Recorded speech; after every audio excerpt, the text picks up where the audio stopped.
Wake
up to the sounds of the silence that allows for my mind to run around with my ear up to the ground. I'm searching to behold the stories that I told when my back is to the world, was smiling when I turned.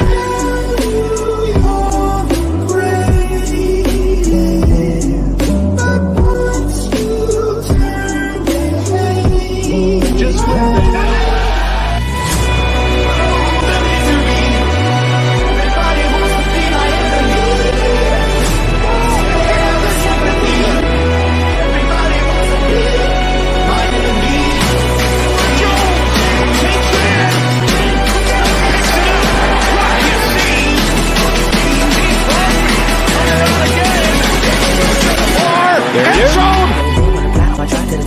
shape, thinking out the box, I'm an astronaut. I'm blasting off a planet, rocking cause catastrophe, and it matters more because I had it now. I had a part of my freaking head to go in opposition, kind of shocking. They run static with precision. I'm automatic, quarterback.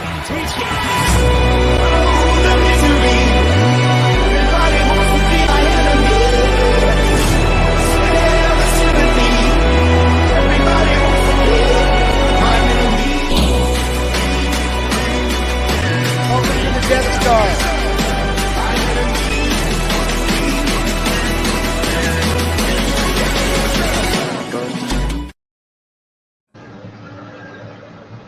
Is good, Raider Nation. Welcome back to yet another episode of Raiders Friday Night Roundtable. I'm joined by my friends Dustin, Noah, and Cortez. Say what's up, everybody. Hello, Raider Nation. Salute, Raider Nation. Appreciate you guys showing up, like always, man. Everybody in the mods, the chat, and on the panel. Appreciate it, man. Absolutely. Almost everybody's YouTube channel that we fuck with, we support NWA, and we're the Death Star Report. Fact, yeah. And the Dustin Nation's Nightmare channel too. Yes, yeah, hell yeah, shout. But yeah, like you guys just said, thank you to everyone for showing up to another broadcast of ours. First and foremost, thank you to the members of this panel for showing up. Thank you to the mods in the chat for holding it down. We wouldn't be able to do this show without you guys, as always. And last but not least, thank you to our viewers for just coming in now and watching and commenting along with us as we begin this broadcast. We got another great one for you guys, as always. Just a quick reminder before we get started, our friend Cortez has posted all the various links to all of our various platforms. Can you guys hear me? Yeah, we can hear you, dude. So when you guys get a chance, if you could check out all of those links and just tap in with us on all of our platforms, it'd be greatly appreciated.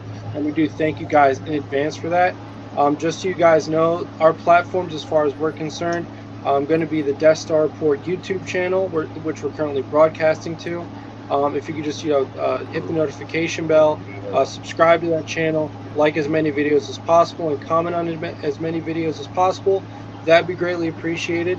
Our second platform is going to be the Nation Nightmare YouTube channel. Same deal there. If you could subscribe, hit the notification bell, like as many videos as possible, and comment as many videos as possible. Salute, Eric. Our third platform is going to be our Twitch channel, the Death Star Report Twitch channel. If you could just follow us on there as well, that'd be greatly appreciated. Another one of our links is going to be our Instagram account. It's going to be Death Star Report on Instagram. If you could just follow us on there, maybe throw some likes on some of our posts and share some of our posts, even not only to your story, but through to your friends over DM and whatnot. That'd be greatly appreciated as well. And we thank you guys in advance for that.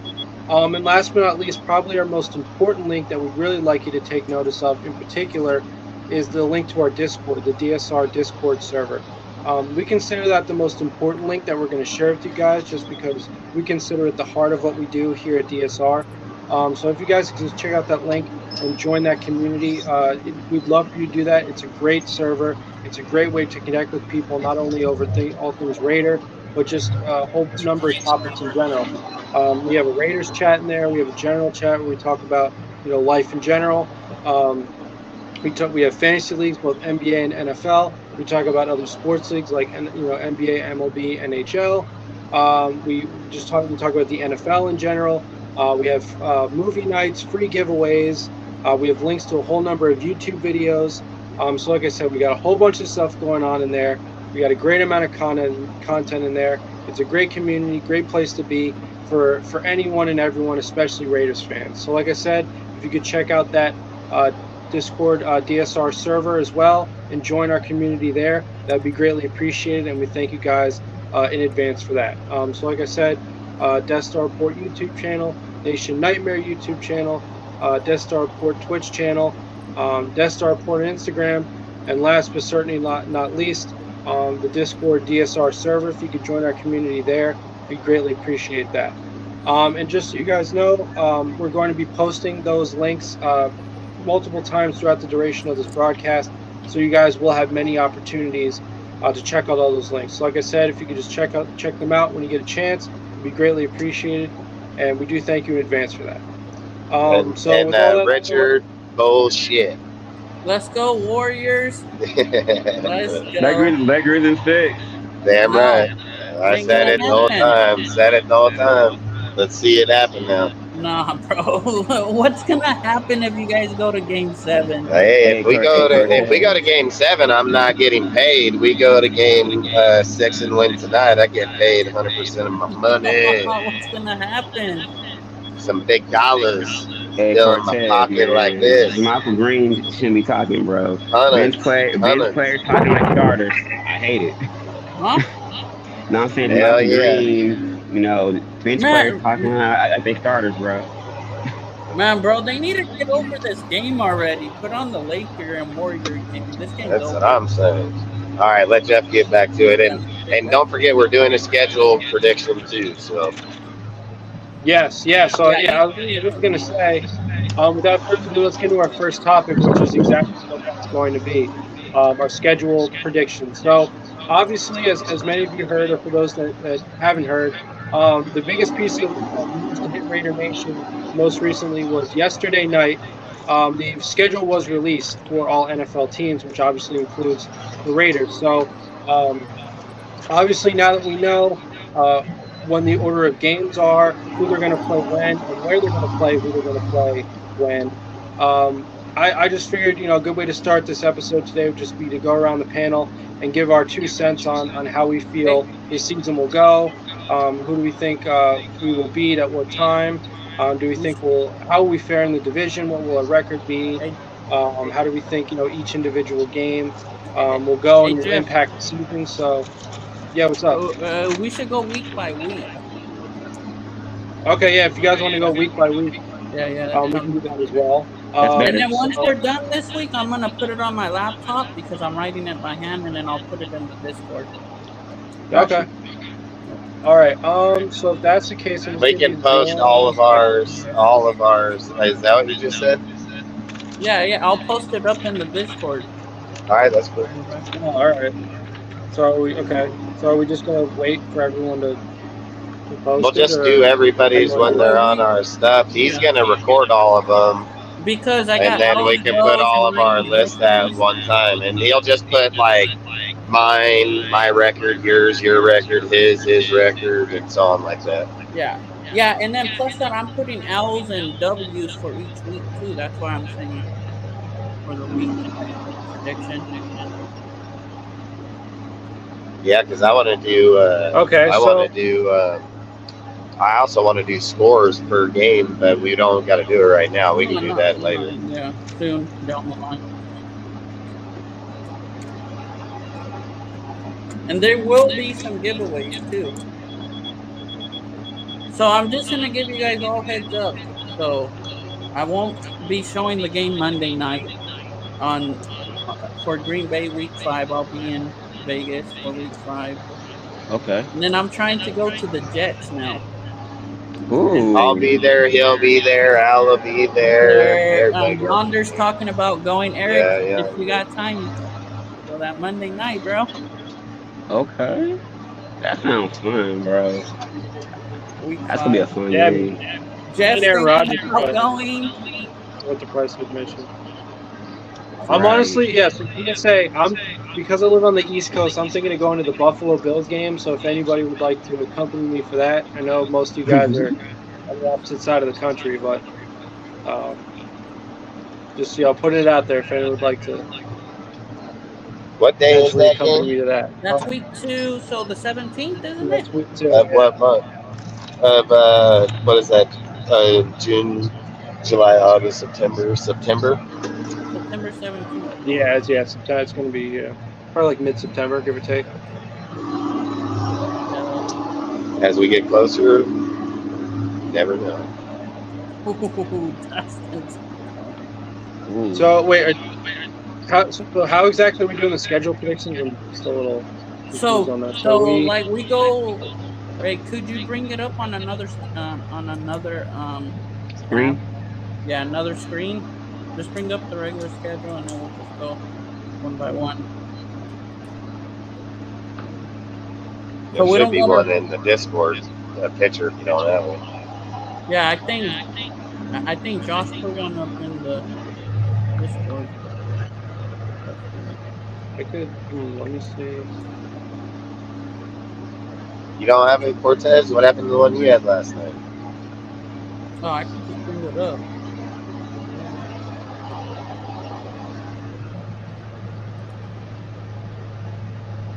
If you don't got it, I can send it. I got it. No. I'll pull it up real quick.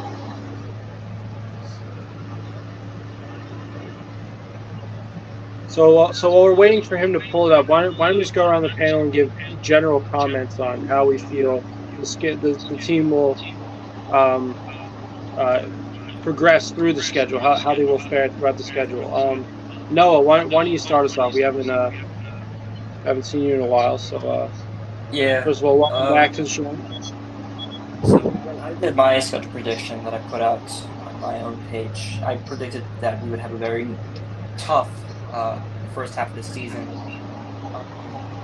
and it did appear that it would be that way. But we did get easier opponents in our first half of the schedule. You know, teams like Pittsburgh, New York, and New England. These guys are all before our bye week, which is very late in the season, week 13. So when I was first looking through the schedule weeks, one of the teams that caught my eye that I didn't expect we would be playing, prime time or anything like that, would be the Packers on Monday Night Football. The Packers don't really have many players over there that could keep their team, highlighted as a must-see on primetime TV. Obviously there with Jordan Love. Now it's Right. starting to be that would be the guy that they're market around. But if he sucks through the first 4 weeks, that's probably not the best option. I was also kind of shocked by the scheduling elsewhere in the calendar, like the Minnesota game in week 14. I thought that would be much earlier in the calendar. I think this is the latest we've ever played Minnesota outside the Super Bowl. Kansas City on Christmas also surprised me. Hey, Dustin, could you bring it up? That would You, be Jeff, one of you. it to describe our schedule, but if we looked at our strength of schedule from last year, all these teams that we saw or that we're looking at right now, all these teams, they announced the schedules or teams were playing early after the season ends because of strength of schedule and all those kinds of statistics and analytics. So, I'm quite happy with the way the schedule is pushed out. We got our first 2 games on the road, and the remaining 7 or 9 remaining 6. 9 games at home and then 6 on the road after that. So I think it's very optimal for us. Obviously, early on you got places like Buffalo. That might be an early test this season to see how well we can compete against the Bills team that is always put in Super Bowl contention. Pittsburgh Sunday Night Football should draw eyes, and specifically we should be looking at this matchup as a way to gauge this team, gauge the roster about how well this team will have improved by the time preseason has ended. And there is still some hunger there from the players of the squad from last year who did watch this team crumble on Christmas Eve against Pittsburgh. So it's a very intense schedule all around. Really no easy opponents, despite what may appear on paper. Even Indianapolis in Week 17, probably the weakest team on the schedule. If they figure out Anthony Richardson, or if Anthony Richardson figures out his mechanics by then, because it looks like he's going to start their starting QB. If he figures out their mechanics by then it won't be an easy matchup there either. Just a pretty, also a very tough one for this team. Not many 2-game stretches on the road. A late bye week doesn't help anybody or us. But outside of this, you can't really be that upset about the schedule. So should we go over the schedule real quick? Hey, I just want to say something. On Monday, I said that we were going to have 4 or 5 primetime games and 2 Sunday night games. I just want to say that real quick. Hey, did I say 2 or 3, Dustin? Didn't I say 2 or 3? Didn't I say 2 or 3? Jeff, did I say that? Don't you remember? Yep, I said 5 or 6 primetime and 2 Sundays. Yeah, and that's crazy. And the crazy thing too is that they gave us technically 6 primetime games. And what did I say if that was like that? I said that they must think we're going to be pretty good. They ain't going to just showcase us on primetime and all those games not being a good team. Yeah, I mean, one of the hallmarks of this team last year was that they were able to, compete with the best, especially, you have the Chiefs, how close to the game that was, the first game that they played one another last year. It's just going to come down to, close games, right? Can they get it done in crunch time? Can they come away with, with clutch wins? Because that's, this team certainly has the caliber, and and I think McDaniel's proved that. It's just that last year, and you could blame it on a variety of reasons. First and foremost, being if it was a tank last year, he really didn't even have his team, Jeff, last year technically. Yeah, I said Josh didn't have his offense, because if we were to sit here and say that Josh had the players like he has in New England, that he has here, and I mean as a unit, he was nowhere even close. This year, he looks like it's his offense. You know what I mean? Yeah, and I mean, close games, they're going to have to win close games looking at the schedule right now, because, this is just back to back to back, like every one of these teams. And maybe not quite every team, but 90% of these teams is tough, right? I mean, Chicago ain't on that, though. The Broncos, I'm sure. So somebody's echoing. Yo. Hello? Yo, can you hear us? Yeah. Hello. Yo, I think we're all good. All right. What were we saying something, Cortez? So let's just go by Denver. So does Noah and Eric think that we're gonna get a W there? Yes, I do. Yeah, I do think. Yeah, I do because this is Sean Payton's first rodeo back with coaching, and Right. I got a strong feeling, bro, that it's not gonna be easy. People think it is. Like you don't step away from coaching for what was it, 2 years, 3 years? Having coaching? Yeah, 1 year. No, it was just a 1 year. Yeah. So yeah, 1 year away, but the game has changed within that 1 year, and I highly doubt like Russ is gonna have it already set within that 1 year. Like I got a feeling since Josh does know that system very well. I got a feeling that we're gonna walk into Mile High City and walk out with a W. What about Yeah, you, I mean, Noah? oh, go Or ahead. Jeff, Yeah. one of you two? No, go ahead. No, go ahead. Yeah, I think this Denver matchup, like Eric said, it's going to be, Sean Payton's welcome back to football. Obviously, it's not going to be, like Hey, the sleep set. return to the game that Gruden had, where he was away for like 7, 8 years, 9 years, or 10 years, something like that. But he's still got to get back in the swing of coaching things. The preseason is there, but that's for the backup players, like we saw last year with McDaniels here. I do think this Denver game will be the toughest matchup the Raiders will play against Denver since we lost to them in the season finale in 2019. I do believe that, but I do believe we'll win this game. It's just going to be a very tough battle. And what about you, Jeff?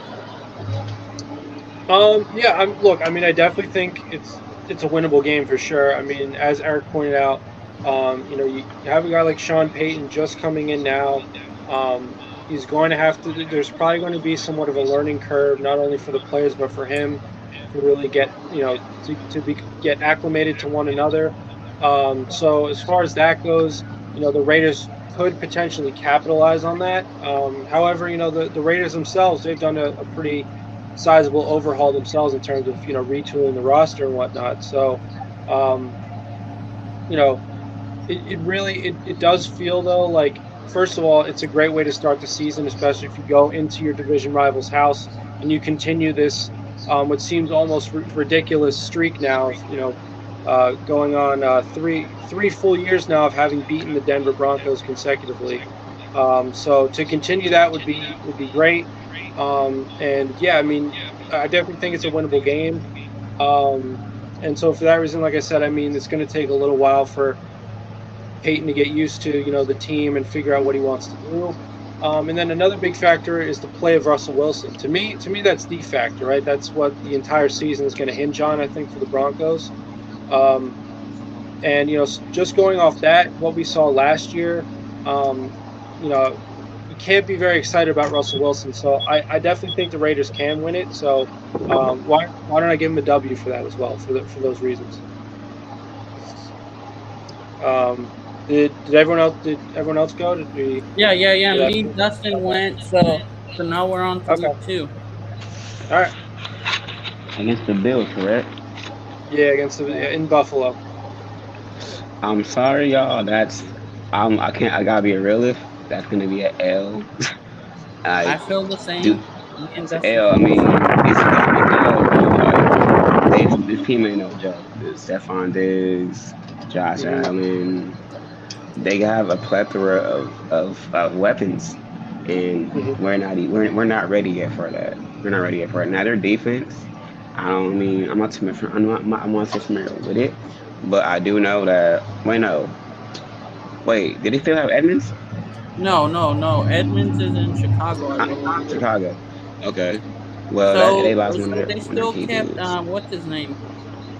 What's the other linebacker that they had? It's not. Wait, no. Oh, you're talking about Ed Oliver. No. Linebacker. They picked. Linebacker. For who? Who are you talking about? We're talking about Buffalo's linebacker that they. Oh, did they bring him back? Or they still... No. What's his name? Edmonds ain't there, but who's the other one that was next to him that they kept? Oh no! Tremaine Edmonds went to the Bears. What's the one that they kept over him though? Oh, Milano? Yeah, Matt Milano. He's there still. And Yeah, then, yeah. And then the safety's still there too. Yeah, Micah. Pryor, right? Poyer? Micah Hyde, right? And Pryor, right? Yeah, Jordan both Poyer, of them. Yeah. Noah? Yeah. I don't think we have a shot at winning in Buffalo unless they have some injury occur in the offseason or in week 1. That defense is scary, and like I said earlier, Josh Allen is just always a threat to be an MVP candidate, and he's a dual threat quarterback. We need a coaching masterpiece from McDaniels or an absolute disaster class event from the Bills in order to have a shot in this week 2 matchup. And not even to mention, it's in Buffalo. You have to deal with the crowd over there as well. And we remember the last time we had some team like this in this exact situation in 2018 when we played in Buffalo there as well. And we got pummeled by the Bills. Yes. So it's not an ideal stadium to play if you're a road team. So, I'm just going to give us the L in week 2. Right. We agree. L? Yes. Yeah, Now, I think as far as score prediction, I all can't of pick us. that. Huh? But it's L. I'm saying I can't say the score, but it's an L. Yeah. We're just going with L's and W's. So the only one, just to let you guys all know from last night too, Al thinks we're gonna beat them. All right. God bless your soul, bro. I know. Where is Al tonight? I'm not sure. We said he'll be here, probably. Yeah. So now this is the first primetime game. Let me see And who this is that our against. home opener. Steelers. Against the Steelers? Yeah, what do you got, Eric? And we're playing them at Allegiant, right? Okay, Yep. I'll say we get our revenge. Kenny Pickett, you ain't it. I got us winning that because this time Nate Hodge will be healthy. We'll have the corners to hang with Pickens And then plus that our pressure, our D line's gonna get after them. Yes, because the Steelers, they finally got an O-line, but I'm sorry, that O-line ain't ready for Mr. Mad Max and Mr. Wilson and Mr. Sanders. And plus Byron Young too. We can't forget about Young too. And Byron Young. So that's a young core coming at you. Like they're not ready for that. Like I feel that we're gonna beat them. Like we're gonna neutralize Najee. Not in disrespect, you from the Bay, There's bro. Hey, I'm just gonna throw this out. No good team that has a running back is gonna be able to run on us. Oh yeah, that's facts. That's facts. That is facts. Yeah, but Najee ain't even good. That guy sucked dick last year, fucking running. So, right. So like I say, when people zone in on dudes like him, he gets fucking taken out. He came back in. I think we're gonna beat them. I think we're gonna. Yeah, I think so. I think we beat them easily. So that's a W. So it's your turn, Noah. Week 3, we're playing indoors in Vegas early season. This will be Jimmy Garoppolo's first game at home as a Raider. I think he balls out because McDaniels is going to try and drop a game plan that does afford him to make, big plays that will wow the crowd. There's not going to be any minus 10-degree wind chill. There's going to be no reason to be, absolutely freezing your fingers off. So I believe we'll take this game on Sunday Night Football, and it'll be a good welcome for Jimmy Garoppolo to be here in Vegas. Yeah. Hey, Jeff. One more thing before. When can your brother come back on the show? So we could do another big. I know. I gotta talk to him. You gotta tell him he has to catch up again with me. I know. I gotta get him on. Hockey season's over, and that's his biggest passion. So. Maybe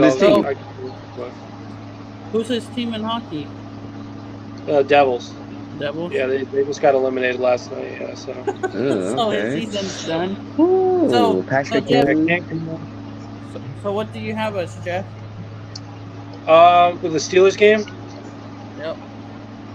Yeah, I mean, look, once again, this is a game that I think because they can win, and because of the rest of the schedule, I think it's a game they need to win. So. Obviously it's the homecoming. It's the first home game of the regular season. You're going up against a team with a relatively inexperienced quarterback just entering its second year.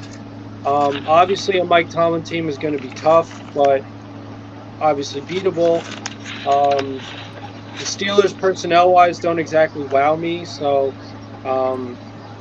like I said, I mean, I think with the personnel that the Raiders have, I think it's objectively better. So I think if they do, if the coaching is good, if they don't make mental mistakes, and they don't give the Steelers momentum for any stupid kind of a reason, then they should be able to pull out a victory. So why don't I give them a W on this one?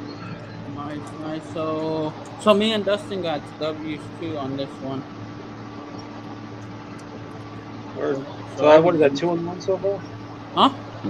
Yeah. No, right. 2-1. We're 2-1. Both of you guys are 2-1. Like, we're the same. So we're going to the Chargers now. Oh, W. I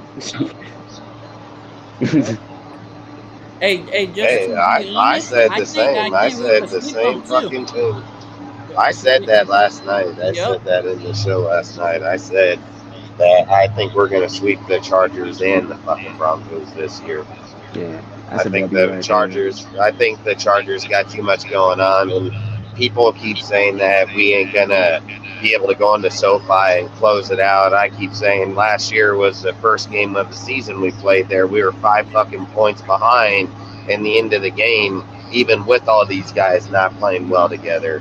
I think we're going to go in there, and I think we're going to fucking dub that game up easily, dude. Like I said, people can talk all they want on Keelan Moore and all that bullshit, dude. Like, one, they were in the NFC East, this garbage ass lead for multiple years, dude. Like, it is nowhere close to what we got going on here and in the AFC West, period. And I don't think Keelan's just going to come in and ball out in the first year. Highly doubt it. So I think they're going to have a learning curve to go with players and people coming in there. And I think we're going to get. I think we sweep both of them. And what do you think, Noah? Hey, do you guys want to get John Leone's off? Huh? Or John Leone's comment?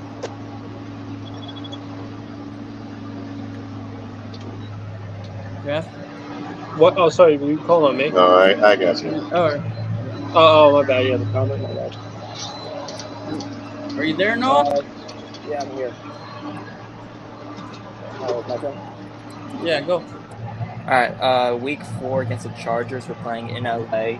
I think this will be a loss. Personally, I do think that for whatever reason, Joey Bosa just likes to kick our ass once per year, and then he doesn't show up in the other game at all. And I think this would be the matchup of the year that he does become, that third overall talent that we saw and perform, against us last year and in 21 and in the years prior. We usually split the series against the Chargers, and I prefer it if we lost this one in LA. And I do think the chances of us losing at SoFi are higher than us winning. So I'm going to take this week 4 matchup as an L. So all right. Al, what about you, Jeff?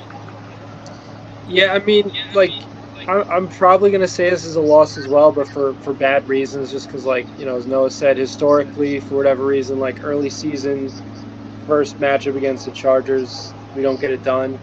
Or in general, we just split with them. So, because it's at SoFi, but that's our second home. Yeah, true. So, we saw what happened. I have us sweeping the Chargers and Broncos. Yeah, I mean, that would be great. That would be ideal. But I think if we do that, if they can accomplish that, we would have did it last year if Carr scored touchdown. So I mean, I don't think it's unrealistic, and I don't think we were too far off from doing it. And that's why I'm saying we did it with the team that just got introduced to each other a few months before that. We went into that place with the way that we were. Carr had multiple chances. It wasn't just like, oh, fuck, they had us out. No, Carr had multiple chances to get that game. Them dudes ain't dominating us like that, and they didn't do it to us like that the first time. And even when they came to our house, we still beat the shit out of them. And I agree. I've said it for hell long that we've split the series. This year is different, man. They're going through a lot of different deals. Their defense has not been there. They have not been together. We can't sit here and just say like, oh, these guys, they were played last year together. Fucking Bosa was hurt. Max wasn't really doing much with them or without him. J.C. Jackson was on the fucking bench. The offense was inconsistent. Eckler don't even know if he even wants to play for them because he feels depreciated. They're bringing in Johnson. Keelan may be leaving. You know, you got all these things going on. Like I said, I think we're going to go down there and get it. I think we go there, get it. I mean, who are they saying in that Rams game? Whose house? Right, our house, like the Raiders, you know? So I think I think we not only knock them there, I think we knock them in our house. But again, like I said, anything's possible if we have not won there. But I think this year's different. I think we go and win there for sure. What about week 5?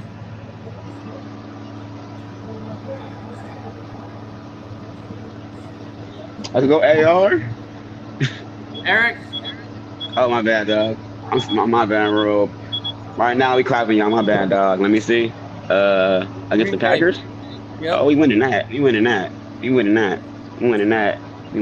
Jordan Love, I respect you, bro.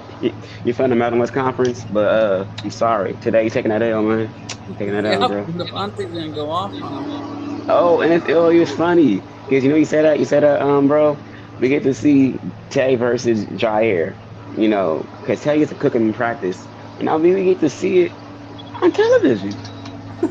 He's about to cook his boat. On television. That's bad. On television, man. So, what about you, Noah? I think this will be a win for us. You know, I don't, you know, when we saw Aaron Rodgers, because we're going to just presume that Love is the next Rodgers. When Rodgers became the starting quarterback in 2008, he wasn't really the best quarterback. He was more mediocre than he was, you know, good. You know, you definitely saw the talent there. Maybe it's the same thing with Jordan Love, but I don't think that he's got the skill right now to get past a defense that I hope has improved. You know, I hope our secondary got better. And, you know, if the pass rush is able to overwhelm the Green Bay's line, which has gotten weaker and weaker over the past few years, I think that our defense will be able to stifle Green Bay, and I trust the offense to get, you know, points, specifically touchdowns. So I think this will be a win. Yeah, and let's not forget too about we got a tight end now that could catch in the end zone. He's a red zone threat.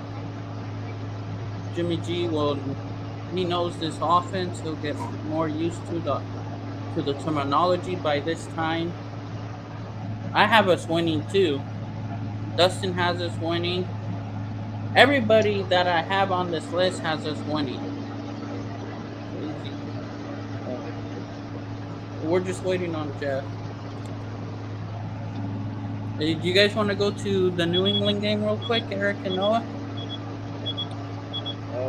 Yeah, we could talk about that briefly before we go back. Back for Jeff. Yeah.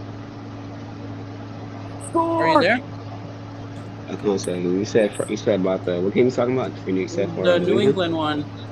Oh, and it's gonna be in Vegas again, right? Yeah. No. Now, is it? Wait. Yeah. Is it Vegas? Yeah, it is. This is gonna that's be. why we tripped, I think, Dustin. That's why I think. I thought it was in New England. If it's in Vegas, this is gonna be the Jacoby Myers Revenge. revenge game. Oh man, I may have to switch my prediction. It's that this time it's gonna stiff arm somebody. Yeah, I have us winning that game. So a W. I think. Oh, go. I think for me, like Josh has beat him every time already. And your luck's going to run out against Bill sooner or later. Like, you're not just going to beat Bill every single time. We barely almost beat him with Matt Patricia calling. You're going to have Bill O'Brien there calling the offense now. So I think it's not going to be as easy as people think. So for me, I think that I personally think we're going to lose this game. What do you think, Noah? week 6 against New England. I think that we will win this game. Obviously, maybe we don't have some bullshit happen like last year, because realistically, New England was on their way to winning that football game. Outside of the Keelan Cole missed call, which was a touchdown, and then the absolute brain dead play from Jacoby Myers. Hopefully, he doesn't do that when he's with us ever. But it was a very fluky win. I hope this time this team is more solid. Pending how well New England's rookies are, because outside of Christian Gonzalez, it was a bunch Hey, of John very Leon, Bill you're too ahead of us. Belichick We're players. not even there yet. So it's going to be a very gritty game, and if they have the free agents pan out the way they were, I would be very scared. But I do think that we will win this game against New England.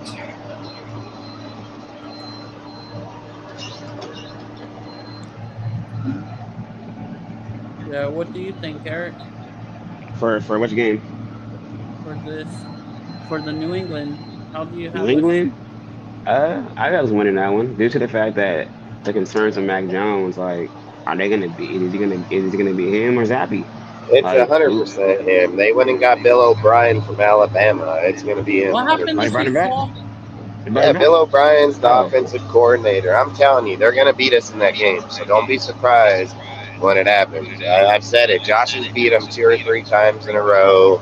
We barely beat him in that game. We got a pure fucking luck that Myers' dumbass threw it right to Chandler that just got dirted on the ground, bro. Like, I don't see us beating them in that game. I think Jones is going to be way better on target in there. I think Bill is going to be like, all right, you beat me enough. Like, I can't see us just snuffing Bill every time. I just don't see it. I think we're a better unit, and I do believe that we can. But let's be real. What would we be at right now? You guys have like 1 or 2 losses, and that's what, week fucking 8. So that we're going to start out Gruden 6-2. Eric has us. Like, that's pretty damn good. I mean, if we're just going by these, I mean, obviously the hardest week in this schedule is the Jets fucking, what is it? The Jets, Miami, and fucking what? I mean, so even if you put there, you guys are saying we're going 12-5 damn near. I'm down with that. Let's go. Hey, that's where I'm at. So Jeff, we're just waiting on you for your 2. So the New England game and the Green Bay game. Yeah, so I mean, yeah, the Green Bay, the Packers game. That's another game. I think it's a must win, right? Because it's a game where Jordan Love is going to be the guy in Green Bay, and he's a young quarterback. He should be one that Patrick Graham should be able to take advantage of. And especially because it's at Allegiant, you don't have the crowd of Lambeau to contend with. I don't see a reason why you can't win this game. I mean, LaFleur has proven to be a good coach for sure, and you might keep him in it. But I don't. To me, it's kind of as if the Packers are pretty much embracing a rebuild. Maybe not fully yet, but it seems like they're inevitably approaching that point. So for that reason, I think this definitely appreciate you, bro. And once again, if this is a game that they blow, I think it's going to be a long game. I think this is a very important game. And so for that reason, I'm going to give them a W, because this is a game they definitely should win. All right, so New England, we're at home. Yeah.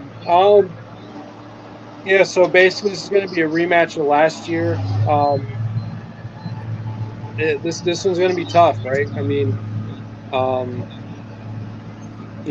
Bill knows Josh and Josh knows Bill. So you think about last year, though. I mean, last year's one of those classic, Raiders had more talent. They were winning handily. And then, to me, that was particularly one of those games where it was very obvious that McDaniels did not want to win that game. Just completely decided to go away from his best player, Devontae Adams, the entire second half. And that was probably on purpose, because he didn't want to win the game, because especially at that point in the season, he wanted to secure his draft position. So I would say that as long as they don't do that, especially with the quarterback situation right now in New England, which is not ideal. It's far from ideal, in fact, I would say.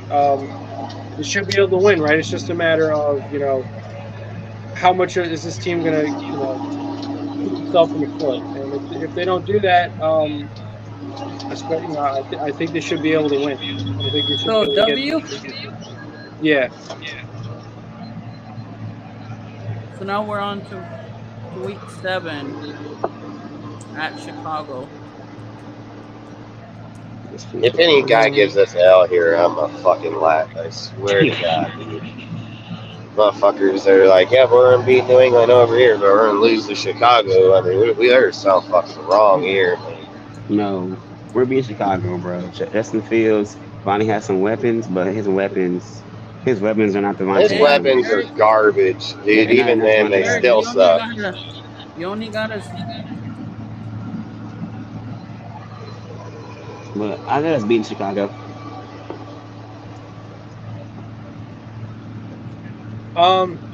Yeah. I mean, once again, absolute must win. You can't screw around in this game. You can't let a team that's really just starting to figure out what it's going to look like, and so for that reason, maybe this is a 5 or 6 win team. It's in Chicago, which historically changing time zones and playing on the road over the past several years. This team hasn't exactly done great, so that's going to be a factor, and that's something that McDaniels needs to prepare for sure. But outside of that, once again, this is a game. Maybe you could consider it a trap game, but this is a kind of schedule where trap games aren't going to be allowed. I hate to say it, so especially if you want to keep up with the Chiefs in that division, as well as just in general, find themselves somewhere in the mix of a playoff spot. So um, once again, this has to be a W, so I'm going to give them a W.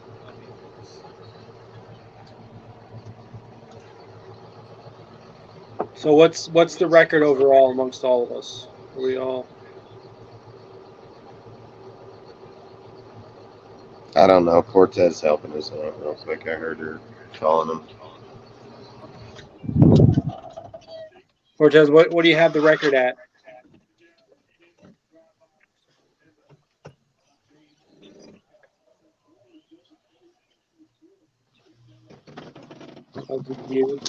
Oh, my bad. I was talking and I didn't mute it. So you got 5-2, Eric 6-1, and I'm just waiting on Noah. I do think that this is a trap game.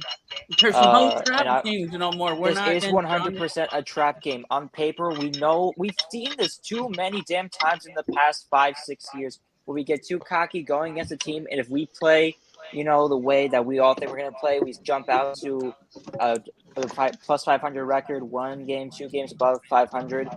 If we go into Chicago with the attitude that we've had over these past few years against these teams, that we should beat, teams like the Jets, the Falcons, the Bears, and then even last year you go and play the Rams in a must-win game in Thursday night, and then absolutely collapse in the final 4 minutes of the game. These are the games that we get confident about, and then all of a sudden the team just falls apart. I believe this is a must-win game. Like, I don't know. I think this is an L. I do not think this game has a result. Crazy. I don't think because this has a result. Hey, everybody's entitled to their opinions. It is what it is. I mean, I can tell you 11 reasons on the offense why they're not going to, but all right. You can name 11. You can name 11 reasons as to why, including everyone for every single position. Chicago's offense. Yeah, I can name that. The wide receiver, fucking Claypool, hasn't hooked up with him at all. Garbage. They got rid of their halfback, so they don't even have Montgomery there no more. They just picked up a receiver in the fucking draft, has zero fucking connection with them. They're not not happening. Nope. Not excited to see Chicago's offense now that they have DJ Moore there. I'm not excited to see their They defense, haven't despite come. how terrible it is. Yeah. Because I know that somehow, deep in my heart, the Raiders will Raider their way into somehow losing this game, and I do not think there is another way to describe how this game will go. I do not think we win. And especially it's in Chicago, you never know with the weather over there. That also plays an element into this because it Jimmy's could be either played. So windy, it could be rainy. It's listen. not Let's a get all good that weather The out. environment All that hold to on. play in Chicago. Hey, hold this on. cold shit is out the window, okay? Because It's this not cold just shit cold; ain't it's got that shit it's to do with rain. Carr. And for one, every single guy in that offense, from the quarterback to the fucking receivers, damn near to the halfbacks, have all come from cold weather environments. Every single one of them.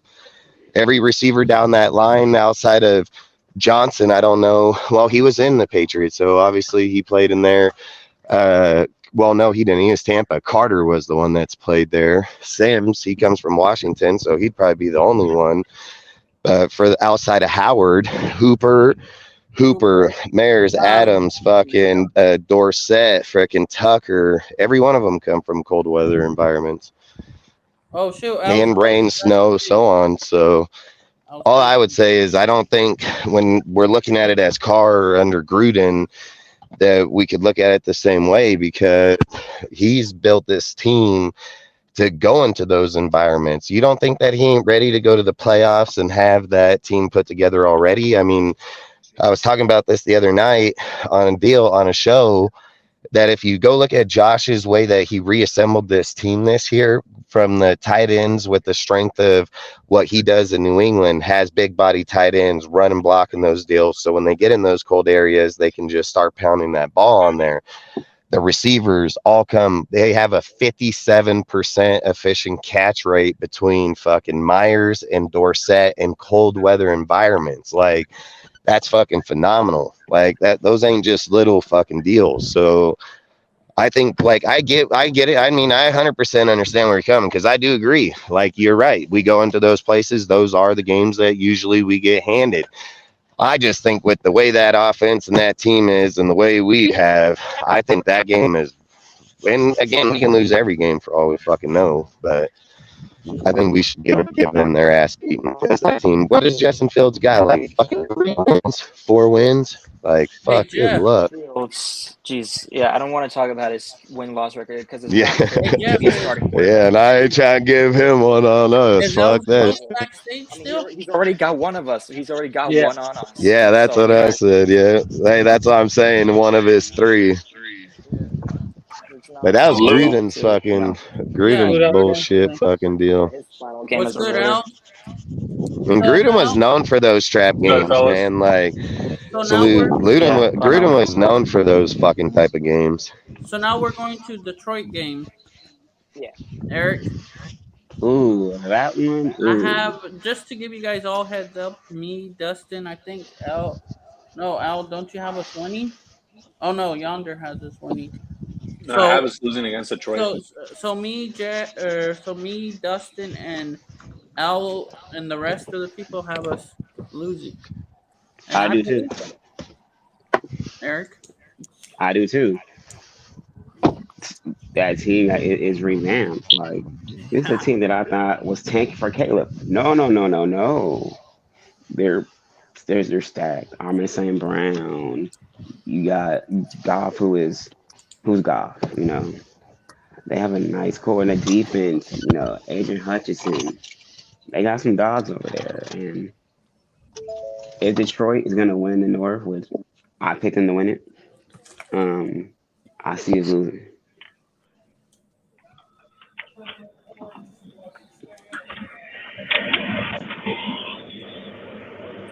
No.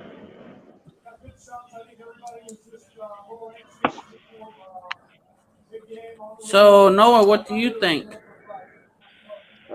I'm buying the Lions hype. I'm not gonna lie. Considering this is in Detroit, I don't think we're gonna fare well against this Lions team that has been proving, and is an NFC North contender now. So I think this is gonna be another L. So, what up, Jeff?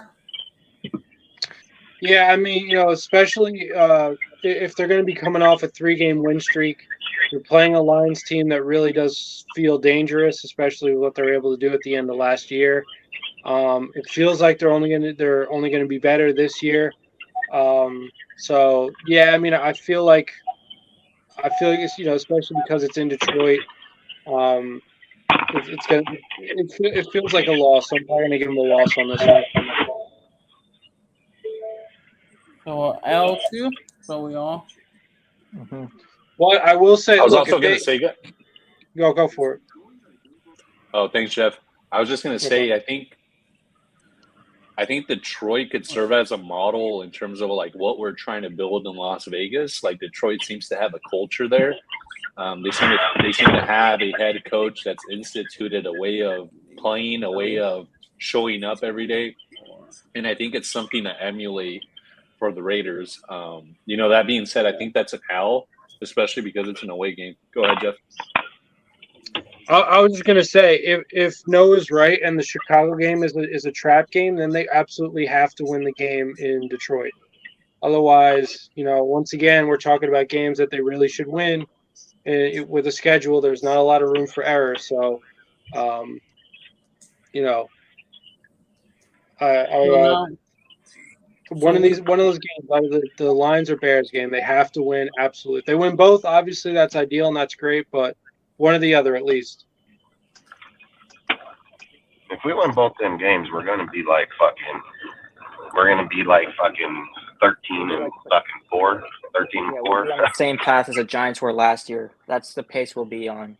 Even if we finish the year slow, if we're on the pace that you guys say we should be on, like a 6-1, 5-2 pace going into week 8 or week 9, then we should be in a good place to try and just ease out the way to a playoff spot. So now we're going to. Right here, we'd already have a playoff spot. If we're 13 and fucking 4, we're probably leading the whole entire fucking AFC division. So now we're going against the New York Giants at home. What do you have, Eric? Hey, Dustin, you want to remove this? Let's see. This is going to be the Darren Waller revenge game. No. Let me just say this right now. Darren Waller's going to be out by this game. Dustin got his notes ready. Oh, Dustin ready. Yeah, I got us beating Daniel Jones. As long as we can neutralize Saquon Barkley, we can win this game. Saquon ain't gonna be able to run on us. That's even if he plays. He may have to sit out if he doesn't sign his franchise tag. I just think the Giants are fake, dude. Like once people got a hold of them towards the end of the season, they lost games that they should have won. Like I think they started out good, had a good record, which made them look better than what they were. But as the season went on, they gave up games they should have won, just like we did, same fucking way. So I don't know. I think that team's good, but I don't think they're better than us. What do you think, Noah? I think we win against the Giants. It's Danny Derps. I don't ever trust him, despite what Dable has built. Darren Waller, I hope he's healthy to see if he can, show that he still has it, for content reasons. But I do think that we will be able to overpower the Giants on both offense and defense. This will be more of a passing game because of how big their D-line is. But I think our defense will be able to stop Daniel Jones and the Lions or the Giants offense.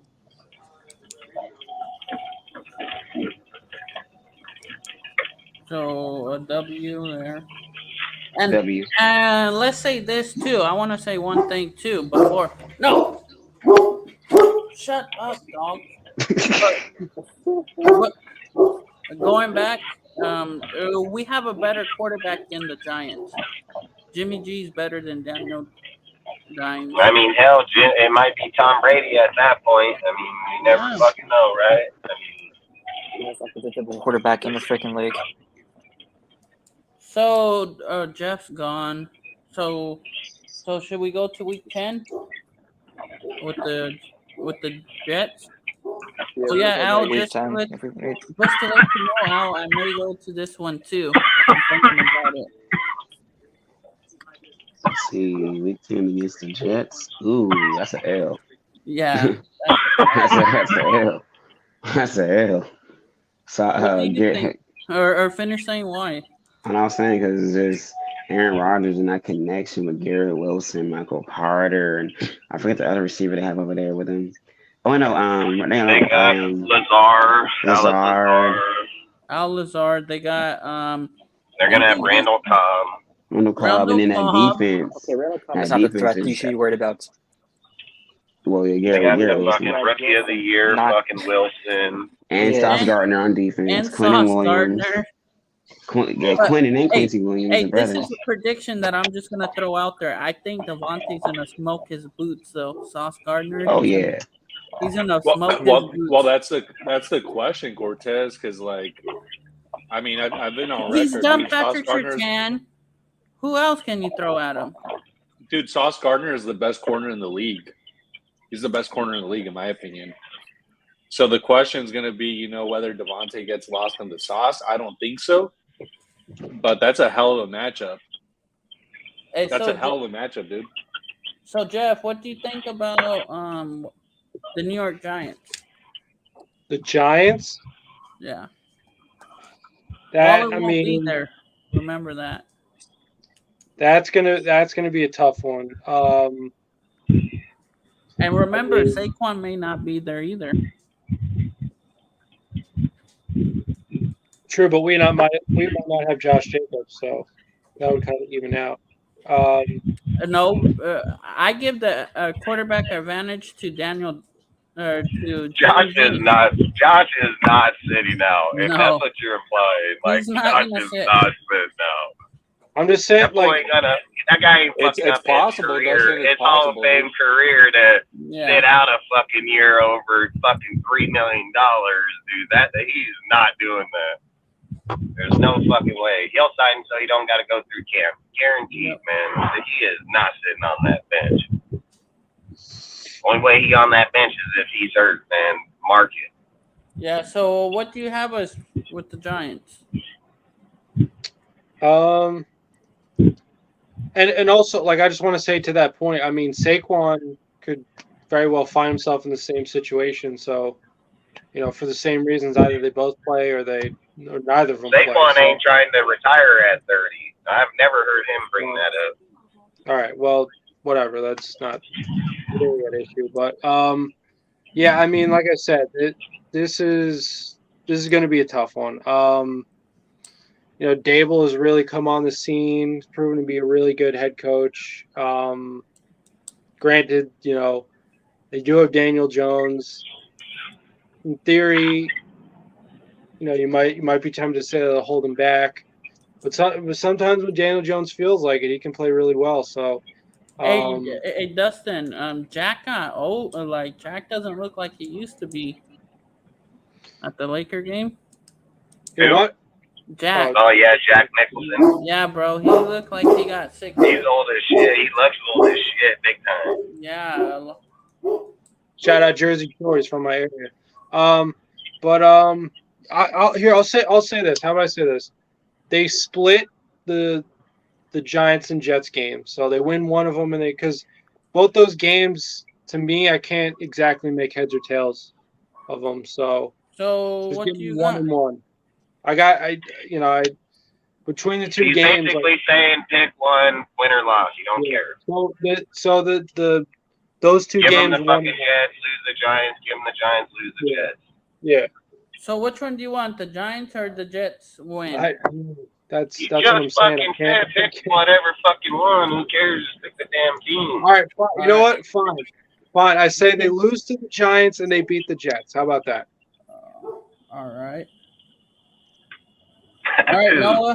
The Jets so lost easily. I don't see any universe where we pull off an upset against one of the most loaded teams Dude, we're gonna lose. NFL. The Giants beat the Jets, dude. We're on. It's a game that I would not be upset if we lost just because of how lopsided the talent is. Like, think about it. If you have Rodgers return to form that he was in Green Bay before this saga, you still have all the freaking weapons the Jets have had, they've brought in. If Breece Hall comes back healthy from the ACL tear, same thing with Alex Vera-Tucker there on the offensive line. and Mekhi Becton. And then that's only ifs. You have already certified players there. Like players like Garrett Wilson. And then on the defensive side, their entire secondary just is insane to think about.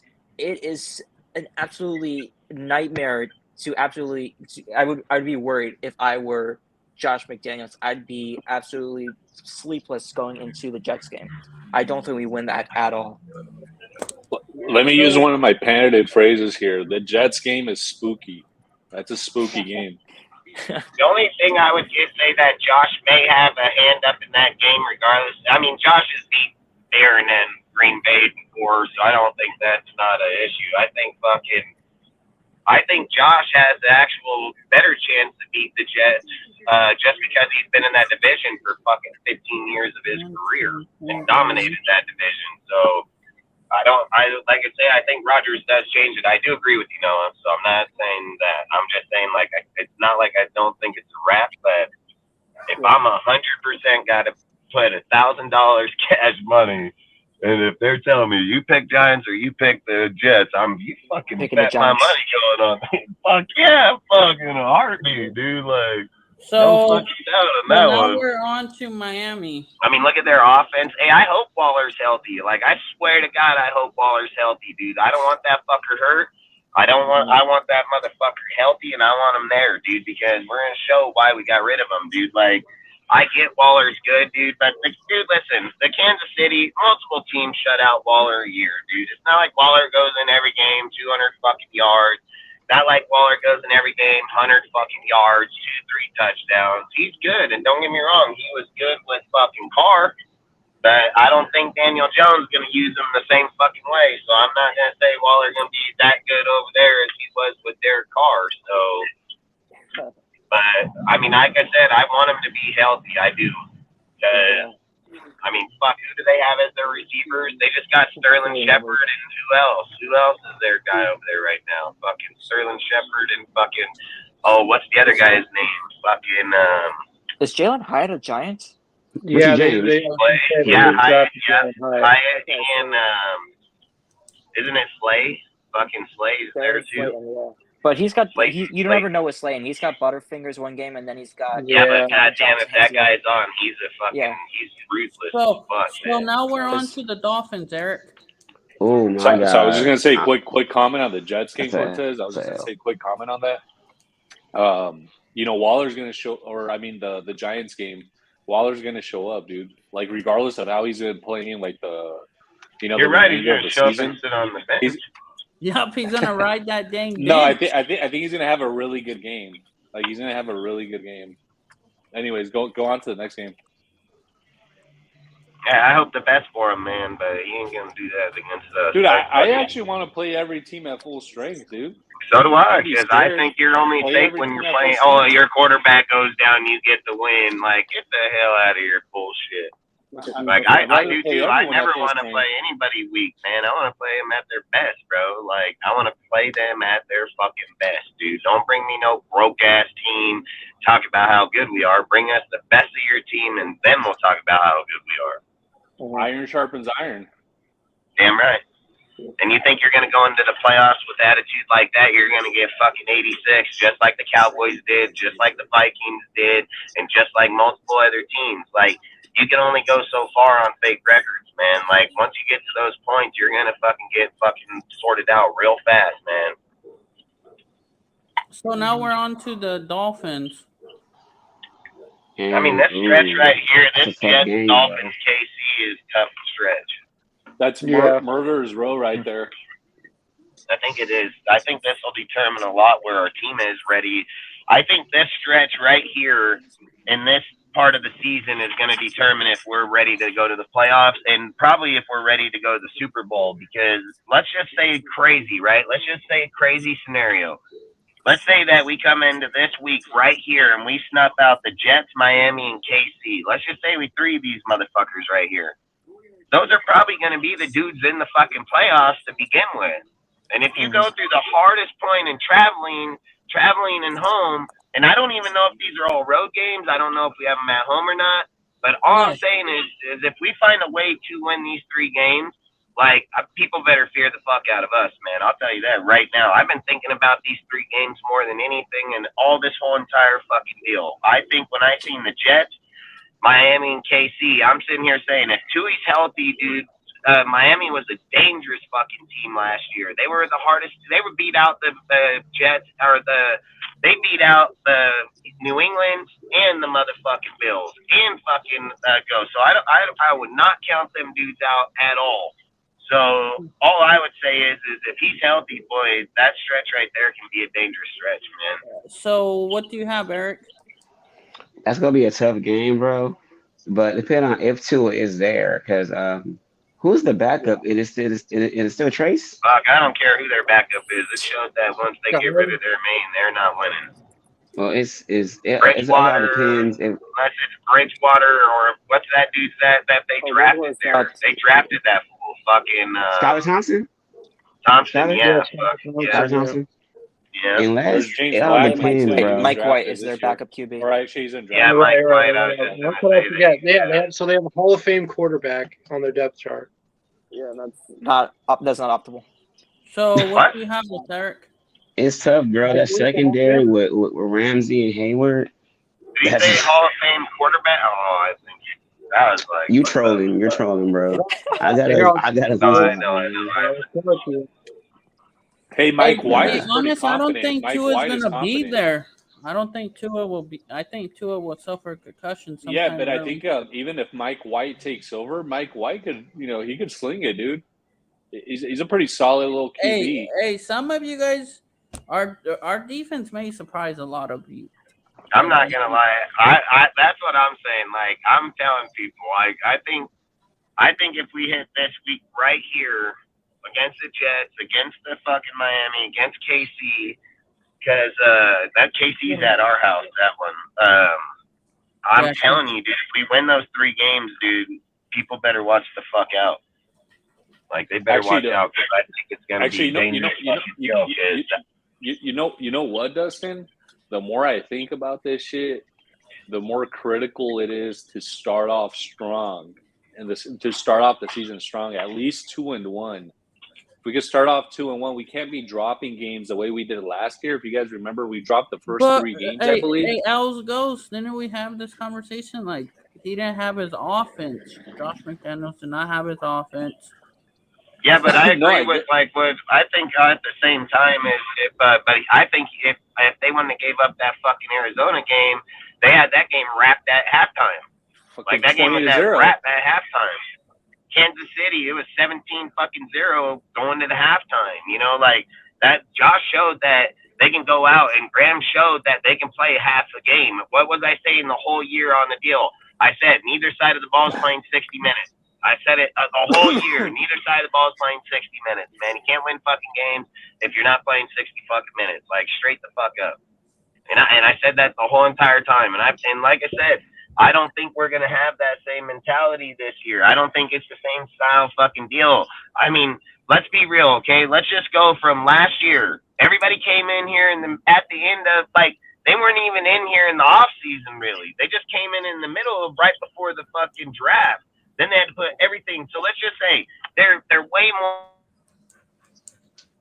at that point. So to go through with what they did, go through the adversity of what they went through with all the players and everybody like that, coming out of this year, they were 100 more times solid in the free agency, the draft, the way that they're getting people here, the types of picks that they pick. Like, they know what their team is this year. Like, they know who's on their fucking team. You know what I mean? Like, they're not guessing on a player or an individual. And then here's where the kicker comes in, right? Because I was the biggest Graham hate motherfucker out there. I talked about that motherfucker all year long. Said about certain plays that he calls, dude, that disguises what they're doing when they're just giving an open field. I talked on Graham all the time, but then when I watched that Senior Bowl, that's his team, that's his coaches, that's the way they're doing, the way that he played with those players when he had a good fucking roster behind him. He had a really, 17 or 27 to fucking 10, 27-14. Like, they beat the shit out of that team over there, dude, and they played good football, and he plays with good players. And then you sit here and say, okay, well, what's that got to do with shit? Well, what it's got to do with, we got 5 out of the 8 motherfuckers off that goddamn team on our team now. You know what I mean? Like, they went in there, he picked those fucking players. Those fuckers that played over there are on this fucking team right this second, you know? So that shit matters, especially when you're looking at him, looking at that. That means he thinks those people are going to contribute to our team to give him that type of games where they can control those games, where they can hold those games. You know what I mean? So for me, I think Graham's going to be farther ahead this year, and I think Josh never. I don't think an issue was on Josh. I think when you go stagnant, I think, like I said, I think that has to do more with Derek Carr and the team knowing the playbook, dude. Like, I think when you're looking at Jimmy's been in this playbook for multiple years, dude, and they may be adding a few, but Jimmy knows the playbook. Like, let's be real, Jimmy coming into this team, he probably knows 80% of the fucking book. You know what I mean? I bet you Carr wasn't probably even at 40% by the time they were done with the season, maybe 50. You know, like that's all I'm saying. The question, Jimmy's had more years in it playing. Yeah, but the question is, Dustin, 2 questions that I have in my mind, right? Number 1, is Jimmy going to be there 100% of the season? Number 2, can we close out the games that we were ahead last season? Jimmy's gone in, as much as I hate the fucking guy or talk about him, when I went and studied him after the season was over and I knew we were getting him, because I had to evaluate him, because now I got to know who Jimmy really fucking is. And yeah, I would say yes, because there's games where Jimmy has gone in there and fucking controlled it. He's a really good game managing quarterback, dude, and he's proven that, and he's done that for a long period of time. The injury, I've spoke on this numerous times. 3 out of 5 years in the Niners, he did have injuries. But I could also say so did his fucking cornerbacks, wide receivers, tight ends, fucking key-ass fucking players, halfbacks, if not just one, but 3 of them. You know, like that. I think that has more to do with the organization. Jimmy wasn't injury-prone in New England. Jimmy was injury-prone in fucking the Niners organization. And so is half of the fucking team. You know what I mean? So to me, I'm not going to sit here and say like, oh, Jimmy's going to get. I think Josh is going to protect Jimmy a lot more, because he's done a career of protecting fucking Tom Brady. So I think he already prepares for a player like him. He's already played in this system. He's already showing you what that dude from Curtis from Chattanooga, like he's already showing you like, hey, I'm gonna build a fucking wall in front of you, bro. Like he's probably gonna take Barr's spot, dude. They're probably gonna cut him, dude, and then this fool's gonna go up in that bitch. And then let's just say Wagner falls out for whatever reason. Now you really got a fucking wall. You got a fucking straight mammoth of a wall over there. Hey, Dustin, I think Josh is preparing to protect him. That's all I'd say. I think he's waiting. He's gonna protect him. So, Eric, you have us losing this one? To the Dolphins, yeah. All right. Week 11. What about you, Noah?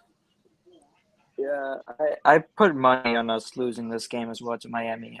If Tua's healthy, because Mike McDaniel's system is heavily based on how well Tua is able to perform. And if he is 100% ready to go, then I would, put money on the Dolphins to win. I just like their weapons on offense a whole lot more than I like our weapons on defense. And really that's all what it comes down to, because their defense, no matter how many times they may, buckle, that offense is going to be the hero of their story. And their offense is just much better than our defense. So, yeah, and now it's Miami. Well, what about you, Jeff? So we'll come back. So what about KC at home? Or Jeff?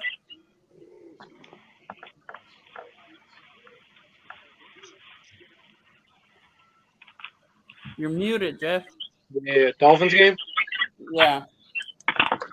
Yeah, once again, so these 3 games, the Giants, Jets, and Dolphins, are tough just because, not only from the standpoint of predicting, they're going to be tough because it feels like those 3 teams, well, maybe the Giants might be a level above us. They might be better. We'll have to see. But certainly the Jets and Dolphins kind of feel like you're in that same sort of range.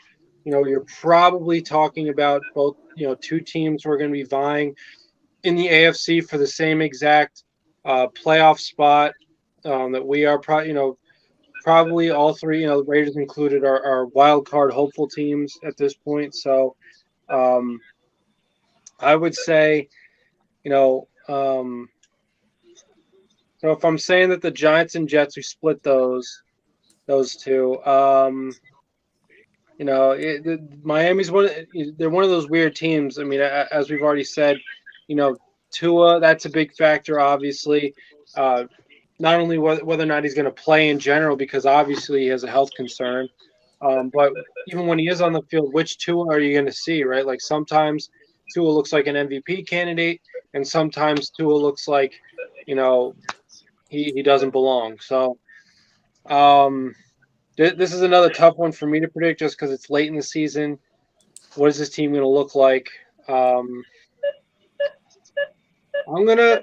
So I guess I'll give us the W just because at their best just going off of last year, the Dolphins, they were at their best when Tua was playing at his best.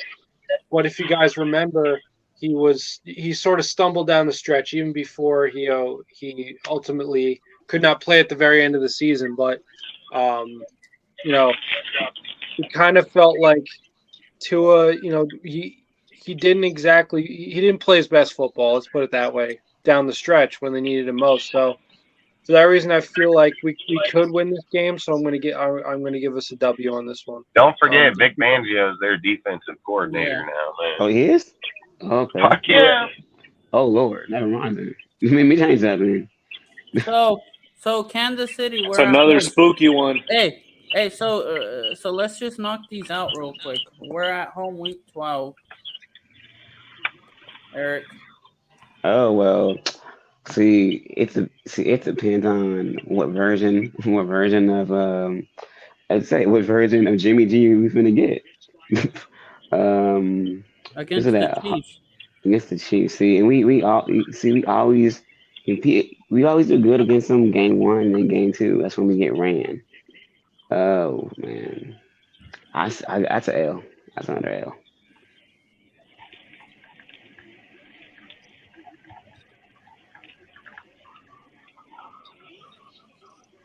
Yeah, I mean, but no, were you about to say something? No, I was just asking if we were on KC now. Yeah. So what do you have us, Eric? That's an L right there. Another L. You, Noah? Jeff, do you want to go first? Because I kind of interrupted you before you started. Well, no, I was going to say, I mean, yeah, with this game, if we're going to judge Jimmy G simply on he's a game manager who at the end of the day will get you a win or a loss, he'll get you more wins than losses. If we're just going by historically wins and losses, I don't think he's ever beaten the Chiefs. I think all time he's taking 0-3. So that's a factor. And like I said, if we're talking about there's just something about Jimmy G where he's not going to put up gaudy numbers all the time, but some teams he doesn't end up winning a lot against versus some teams he doesn't end up having a lot of success against. The Chiefs are one of those teams that he seems to struggle against. So, obviously you're thinking you gotta at least beat the Chiefs once. I mean, splitting with them would be great, right? That I think if they're able to accomplish that, you're definitely putting yourself in a good position to make the playoffs. So, I mean, I don't know. It's tough to say. I mean, I don't. When was the last time? Well, they haven't beaten the Chiefs at Allegiant. I don't think so. No, not yet. I think unfortunately we have to give this one an L. What about you, Noah? So, since Andy Reid took over as the coach for Kansas City in 2013, for some reason, every 3 years, we happen to take one game from Kansas City. In 2014 in Oakland, in 2017 in Oakland, both very close games. And then, of course, the 2020 game in Kansas City that we all hold on to so dearly. And this is the third year in the rotation, which means we're due for a win against Kansas City, whether it be at home or on the road. And I think that we will win at home based off that fact that later on, I'll talk more about it later, but Well, I we're don't already believe at that we home. This is win. our home game. Yeah, exactly. That's what I was saying. So, Anyways, W. I don't think we beat Kansas City on the road later, but this is the third year in the cycle, and to hell with all the analytics and possibilities. I'm just gonna stick with this superstition that for some reason we can beat Kansas City only once every 3 years, and this is the matchup we do it. So I think this is a win. So we're moving on to week 14. Eric. I'm sorry. Vikings, we beating them. Primetime Kirk, you ain't ready, Brody. You got Jordan Addison, former Trojan. I like that. Fight on. But I'm telling you, taking that L. You just traded away Darius Smith and Yeah, Dalvin Cook that's crazy. might be out. That means Yeah, Dalvin Cook may that's want to one be. less person we got to worry about. Okay, So and what? think about it. What do you think, Noah? I think we also beat Minnesota. We They would just do traded away Zadarius Smith today, which pushes their defensive line to make it even weaker. And outside of their wide receiver room and their tight end, so their weapons on offense, it's not looking like a favorable matchup for Minnesota. Kirk Cousins will be playing at 405, so you never know what Kirk you're going to get. But I'm willing to bet that you're not going to get the good Kirk. So give us a dub in week 14. There's nothing. So what do you have, Noah? W. Huh? W. What, a W? Yes, sir. What do you think, Jeff? Yeah, well, I mean, if this were a primetime game, I would definitely say we had this in the bag for sure. But because it's 1 p.m., Fox Kirk Cousins, that's the most dangerous kind of Kirk Cousins you're going to get. So, that And their obviously. defense ain't all that either. Let's get that straight too. Well, They don't yeah, gotta. they hired Brian Flores, which is obviously an upgrade at defense, and it's going to take him a while to figure out, the roster and what he wants to do with the defense. But I mean, by this point in the season, it should be better, or you should be able to figure out at least what he thinks of this roster. And maybe they need to make more moves going into next the season after this one. So then you have us losing. I don't know. Yeah, like I said, a lot of these games are like they're tough. Like I just don't what you're gonna get, right? Like I mean, like the Cardinals last year, right? Like I thought the Cardinals were gonna be way better than they were. They were kind of like the reverse surprise, the inverse surprise of the NFL last year. Like 10-7, and then last year they were awful. So are the Vikings gonna be good again? Like was last year just a fluke? Especially this late in the season, I don't. No, I think Kirk got I don't know how lucky. to Kirk got lucky 11 fucking times, like straight up. I Yeah, have that's us true. beating the crap He out They got of won a them. fucking. lot He of came games by back very and slim margins. So fuck, he won like 10 or 11, dude, by coming back by fucking what was it, by 5 or less points. Like I'm good on that shit, dude. I think he's gonna get beat on, dude. Like I do like the Addison deal over there. I'll give him that, man. But I don't know. I don't know if they're gonna. why don't I just give them a W just because they're Raiders are at home. So make this one a W for me. So And is that on a Sunday night or anything? No, Regular Sunday day? afternoon. Well, That's I was a gonna Sunday say you at can 1 100%. I was gonna say you can 100% give us the dub if it's on Sunday or Monday. So the next one is the Chargers, Eric. We're at home That's not Thursday even the night. question. So we don't got a long That's not even the question, bro. W. W. Oh, so Yes. sweep on you with them. Yes, barbecue chicken. Barbecue chicken. What about Noah? Yeah, like I said earlier, we always split the series, and this year we win at home. It was a 1-1 series. This is a W. You, Jeff? Yeah, I'm going to say it's a W as well because, like I said, I think they're going to split with the Chargers. They lost, and I have them losing early in the season at SoFi. So Yeah, give him this one. Give us a W on this one. Hey, did nobody pick KC to win, or nobody picked us to win against KC in our house, huh? No, I did. I picked KC. No, I'm saying everybody picked KC to win in our house. Did they not? No, I picked us to beat KC at the Legion. That's what I said. That's what I said. I just want to make sure. So what week was that? Like week 11? It's late.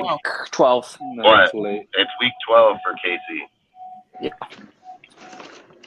Yeah, I have them winning at home. I think we sweep the Chargers. I got both of these ones. Yep. I have the Chargers. Yeah. I think Josh is about to put this league or this division on notice. I said this all year last year, did I not? I said when Josh plays motherfuckers in the division, our team plays the motherfucking hardest. I said this multiple times last year. What about week Josh 11? Is about to put these motherfuckers on notice, bro. Week 16. Aren't we on week 16 now? That's in Christmas and Christmas. Their house. Let's see, week 16 against. We're at their house. Oh, let's see, on Christmas. This is gonna be the game on Nickelodeon, right? Yep. Oh, well, let's see. If I had us losing at home, I just see us going to Arrowhead. I can see us going to Arrowhead and pulling off an upset. That's possible. I would love for us to win on in their house on Christmas rather than in ours. I would way take that game. Yeah. That Christmas game would be fire as fuck at 10 a.m. in the morning on Christmas Day for us to go in their fucking house and fucking beat them. I mean, listen, if you're beating KC in week 16 in their house on Christmas fucking Day, we're probably going to beat their ass in the playoffs too. So I think at that point, these fucking dudes are geared ring around the fucking Rosie because they think they're ready to fucking go. So if we're beating them in their house on that day, I don't think we're going to get beat by very many people in the playoffs. Yeah, what do you have us, Noah? This is gonna be a blowout loss comparable to that of previous years in odd seasons where we lose by like 30 or 40 points. This is going to be an absolute disaster. Dang, bro. By fucking 40? little cutthroat motherfucker over there. It happens. It's, listen. So he's talking. Why you I hate to bring this up. Were you still saying no or no? Oh, sorry. You got somewhere to go, Cortez. If you got somewhere to go, it's all right. Just pull it up. We can finish it out. So. Go, Noah. Do you have anything else you want to say, Noah, or what? No, I kind of got the point across with my statement there. Just a blowout loss. Yeah, I mean, as far as I'm concerned, I hate bringing this up, but for the reasons you just outlined, Dustin, the Chiefs on Christmas Day, even if it's a close game, I have to think, what most people call the script is going to kick in, right? We could see some really questionable officiating, just because, it sucks to say this, but, Mahomes is the darling of the NFL right now. And for that reason, I just, one way or another, like, I don't see this being a win. So for that reason, going back to that game at Allegiant against the Chiefs, I feel like if you're going to beat them, that's the place to beat them, right? Where it's, it's not nearly as meaningful of a game. There's less chance of the script, scripting, as it were. But so I mean, but this game in particular, like, I don't know. I think the NFL would be very upset at Patrick Mahomes not winning on Christmas Day. So Raiders can give him a good fight.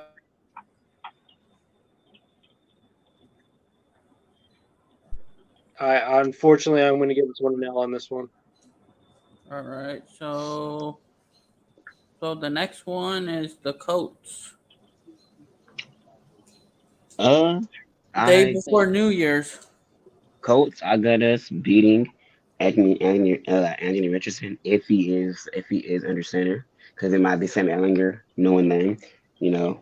But I got us beating them due to his inexperience. Because I think it'll take him a cool minute to get adjusted to the league. Like he's not gonna walk in and just dominate. Like it'll take him some time. And I see how I feel. And even though they still have a nice receiving core, Michael Pittman, they got some pieces, but he's not ready yet. And due to his experience, I was taking the W. All right, Noah. Yeah, I mean, obviously we played against them last year when they had an interim head coach. But I do think we will win this year because at least Josh will understand what it means to not allow a freaking decrepit quarterback to run for a freaking first down in a critical situation in the game. So, I also think Richardson's still going to be a bit raw, so that also will factor into my decision. But yeah, W for Vegas. All right, you, Jeff.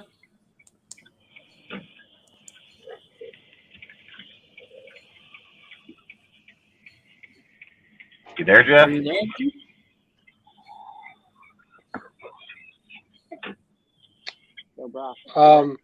My turn. Yeah. Jim Bressy. Okay. All right. Yeah. Once again, this is a game. It feels like they have to win. It's a must-win. Plus or minus all of these games, right? That I've said. I'll give them the benefit of the doubt. Albeit slightly. If they drop any of those games, these are the kinds of games that they're absolutely gonna have to win. If you have a loyalty code, please let us know. I look at the Colts and I see a team that's in the first year of the regime. So, like I said, I think they have to win this game. No room for trap games. I'm going to give them a W on this one. All right, so the final it should be a good. It should. This really their attitude. I just want to say that this kind of game, especially if they come off a bad loss against the Chiefs the week before, this is a game that they could get a chance to really rebound from any kind of bad breaks that come from that Chiefs game. This is a really good kind of get right game. At the same time, if you guys remember several years ago, after the bus game at Arrowhead, after the game they played in that same year at Allegiant, they played so well again and laying an egg. So, if they play really well, even if they lose in a close one, they have to keep that. They have to maintain that mentality of, we have to keep bringing the hammer. This is a team we definitely have to beat.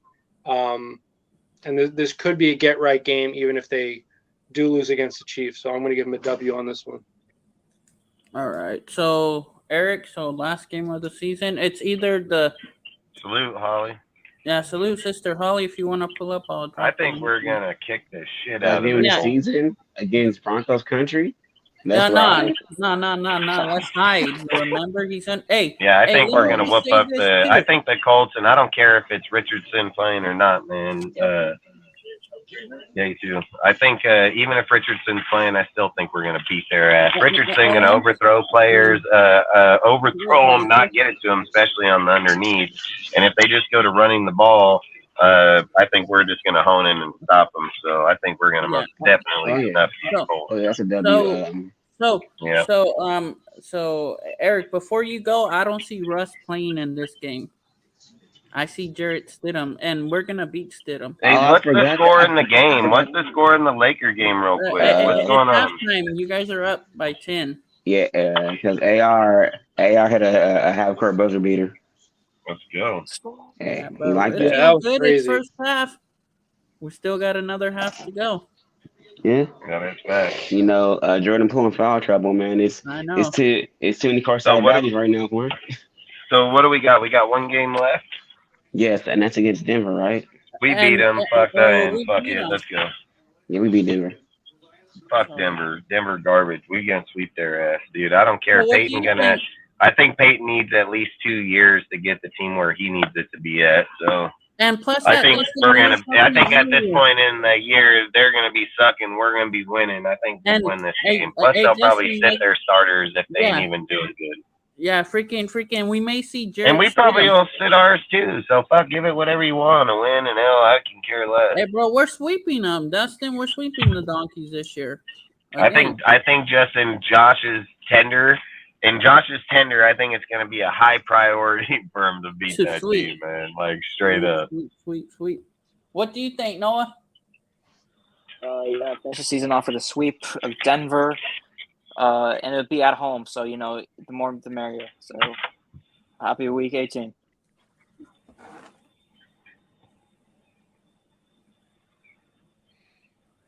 Here's the question: is where's everybody's? Where do you guys have all your records at? Wait, right now Or did everybody? Hold on, Jeff. Did you pick yours? My bad. I didn't mean to. He hasn't put the donkey one in yet. You're the height, yeah? Yeah. Extra? Yeah. Jeff?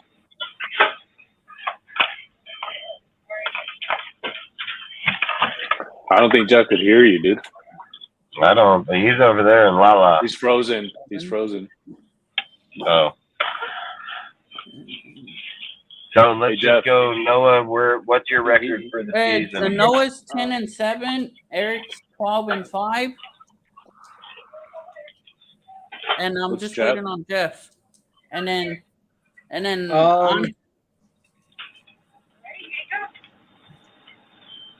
Could you scroll back up to the top of me just so I could?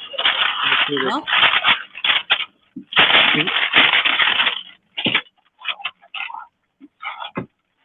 Yeah, thank you. Yeah, I just want to. All right, so wait, hold on. All right, so I had 1-0, 1-1, 2-1, 2-2. I'm just waiting for your last one. 1-2, 5-2, 5-3,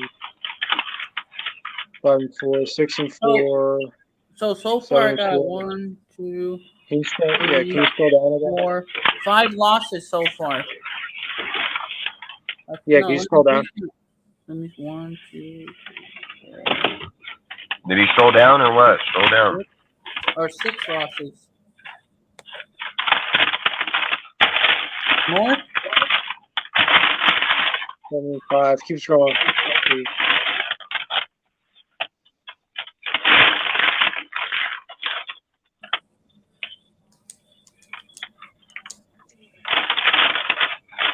Yeah, so I think I have him at 10-6 going into the last game of the season. Yeah. As Dustin pointed out, it could very well be a throwaway game. It could very well be a throwaway game, just because either team is resting their starters, because either the season's over or they're both teams or one of them is making the playoffs. So. I don't know. I mean, I guess you'd want to keep the streak alive, right? If we do end up being in week 1 and the streak's still there, why not go for it? So I guess give them a W. So I guess that for me, I think that puts them at 11-6. Yeah. So I'm gonna go through everybody. So Dustin, 11-6, Yonder, 10-7, Al's Ghost, 10-7, Paulie, 11-6. Hey, facts, Michael. Facts, bro. Man, I'm about to beat you out, Michael. I'm about to snipe you, Michael. Look at this hater. So I'm 12-5. Jeff, you're 11-6. Noah's 10-7, and Eric's 12-5. So me and Eric have the highest.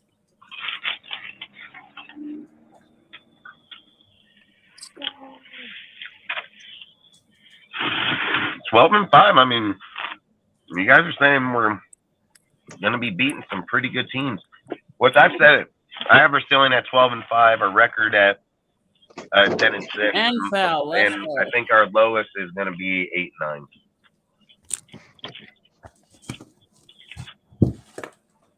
I'll be right back. Yeah, I mean, this schedule, like I said, is going to come down to, can they win these games that are going to be competitive? Like how many close games are they going to lose? How many leads are they going to blow, right? That's going to be the key, because when you add it all up at the end of the year, are you gonna be able to look back and say, okay, we took care of business when we had to, or did they let too many go by? And that's going to be the difference between making the playoffs and not, frankly. And there are other considerations, right? Like obviously, if Jimmy G goes down, what is who's going to be the starter?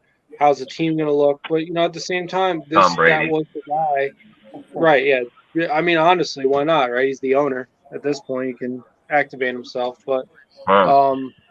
you know, um, what is Aiden O'Connell? Is Aiden O'Connell? Is he the next man up? Is it Brian Hoyer? So, but at the same time, these are all guys that McDaniels and Ziegler wanted. So, assume just worst case scenario, if they don't make the playoffs, if they have an underwhelming season once again, you have to start looking at it that way. Like this was a team that they built.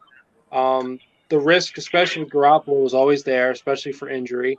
This was the guy that you wanted, that trade away your whether you loved him or hate him, your franchise quarterback in Derek Carr, you traded him, or excuse me, you didn't trade him away. You basically forced him out, essentially, in order to get You Garoppolo. just gave him away. You gave him away. Yeah, well, I'm just saying, like he had made they had made the situation in Las Vegas such that Carr, there was no room for him left. So that They said, that's the sorry, thing. Playboy, we need a real Playboy. Right, and and the other thing is, right, like even if you're because you have Garoppolo as the older veteran starter who who's injury prone, and if he does go down, Aiden O'Connell's another guy that this regime itself went out of their way to get, right. They drafted him. They didn't have to draft him, but it's a guy that for Traded whatever up in reason, the fourth. right, exactly. So even more, there's even more emphasis, or there's even more pressure on them to, if he does end up becoming the starter or the guy, there's even more pressure on him, on especially McDaniels to get him to succeed within this offensive system. So, the thing is, that we're gonna have to see it sooner or later. What this team that this regime went out of their way to build is going to look like, and that's this year is going to be a big indicator of that, of to what extent can McDaniels and Ziegler build a football team, and that's going to be the big test, because right now they're still living in the shadow of the New England Patriots, and the question is, how, to what extent were they really in charge of calling all the shots, and that's and this season ahead of us is really gonna, I think, prove what these two are made of.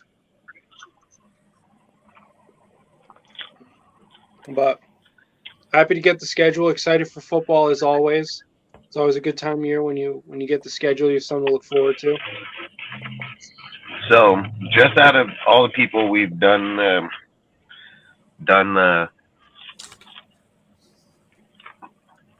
roster deal, there's 1, 2, 3, 4, 5 people out of 8 that think we're going to go 10-7. Well, there's only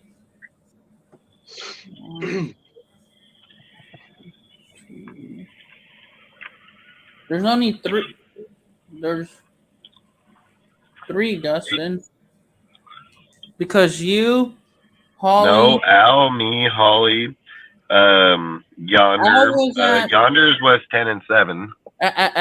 Al's was at 10-7 too. That's what I said. I said Al, me, Holly, Yonder, Noah. Now, you and Eric are no. You're you 11 actually and 6. said You're 11 and I'm 11-6, 10-7. I said if we lose a game to the Chargers, we'll be 10-7. That's what I said. We can be 11-6, sweeping them, 10-7 if we lose them. So I'm just saying, for the base people, you have them at 13-4, dude. Mm-hmm. Eric has them at 12-5. Nobody has this with the losing record. Nobody. No. I thought one of right you now. guys. I thought one of you guys would. I thought it would be Fuck you. yeah! I thought there would be I thought it multiple. would have been Jeff. To be honest. Oh, but I'm about to cut out. What was Jeff's? I was 11-6. 11-6. Yeah, you see what I mean? Everybody goes winning. It's like I'm off 2 games from 10 and. Yeah, we can hop off because I want to hop off too because I'm gonna watch that rest of that second half so I I'm can not bag on jumping into Cortez. VC. Nope. Well, bullshit. Why you gotta be a pussy, motherfucker? Huh? I'm mad. Why you gotta be pussy like that? Yeah, I'm mad. What, you gonna pace your room? Motherfuckers miss that ball. Fuck some bitch. Fucking pace bagging for it. And let me see your carpet. Show me your carpet real quick, man. Let me see that I don't have carpet.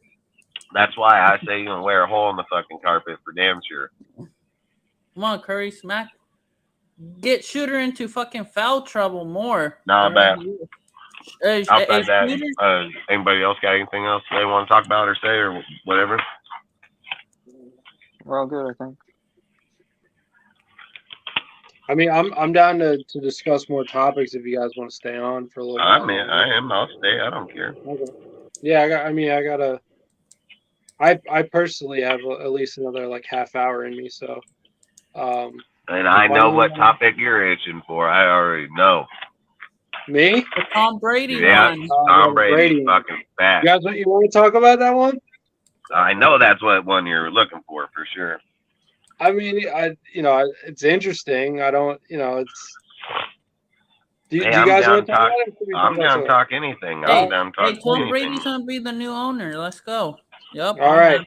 So yeah. So let's go. We're not the Patriots though. We're the Raiders. Remember, we're the Raiders, not the Patriots. Doesn't follow with Brady. So Mark Davis has named his successor to the throne of the Las Vegas Raiders. It is one Thomas Edward Patrick Brady. Patrick Brady would say it's something like that. But yeah. So obviously, for those of you that it's Edward Thomas Brady.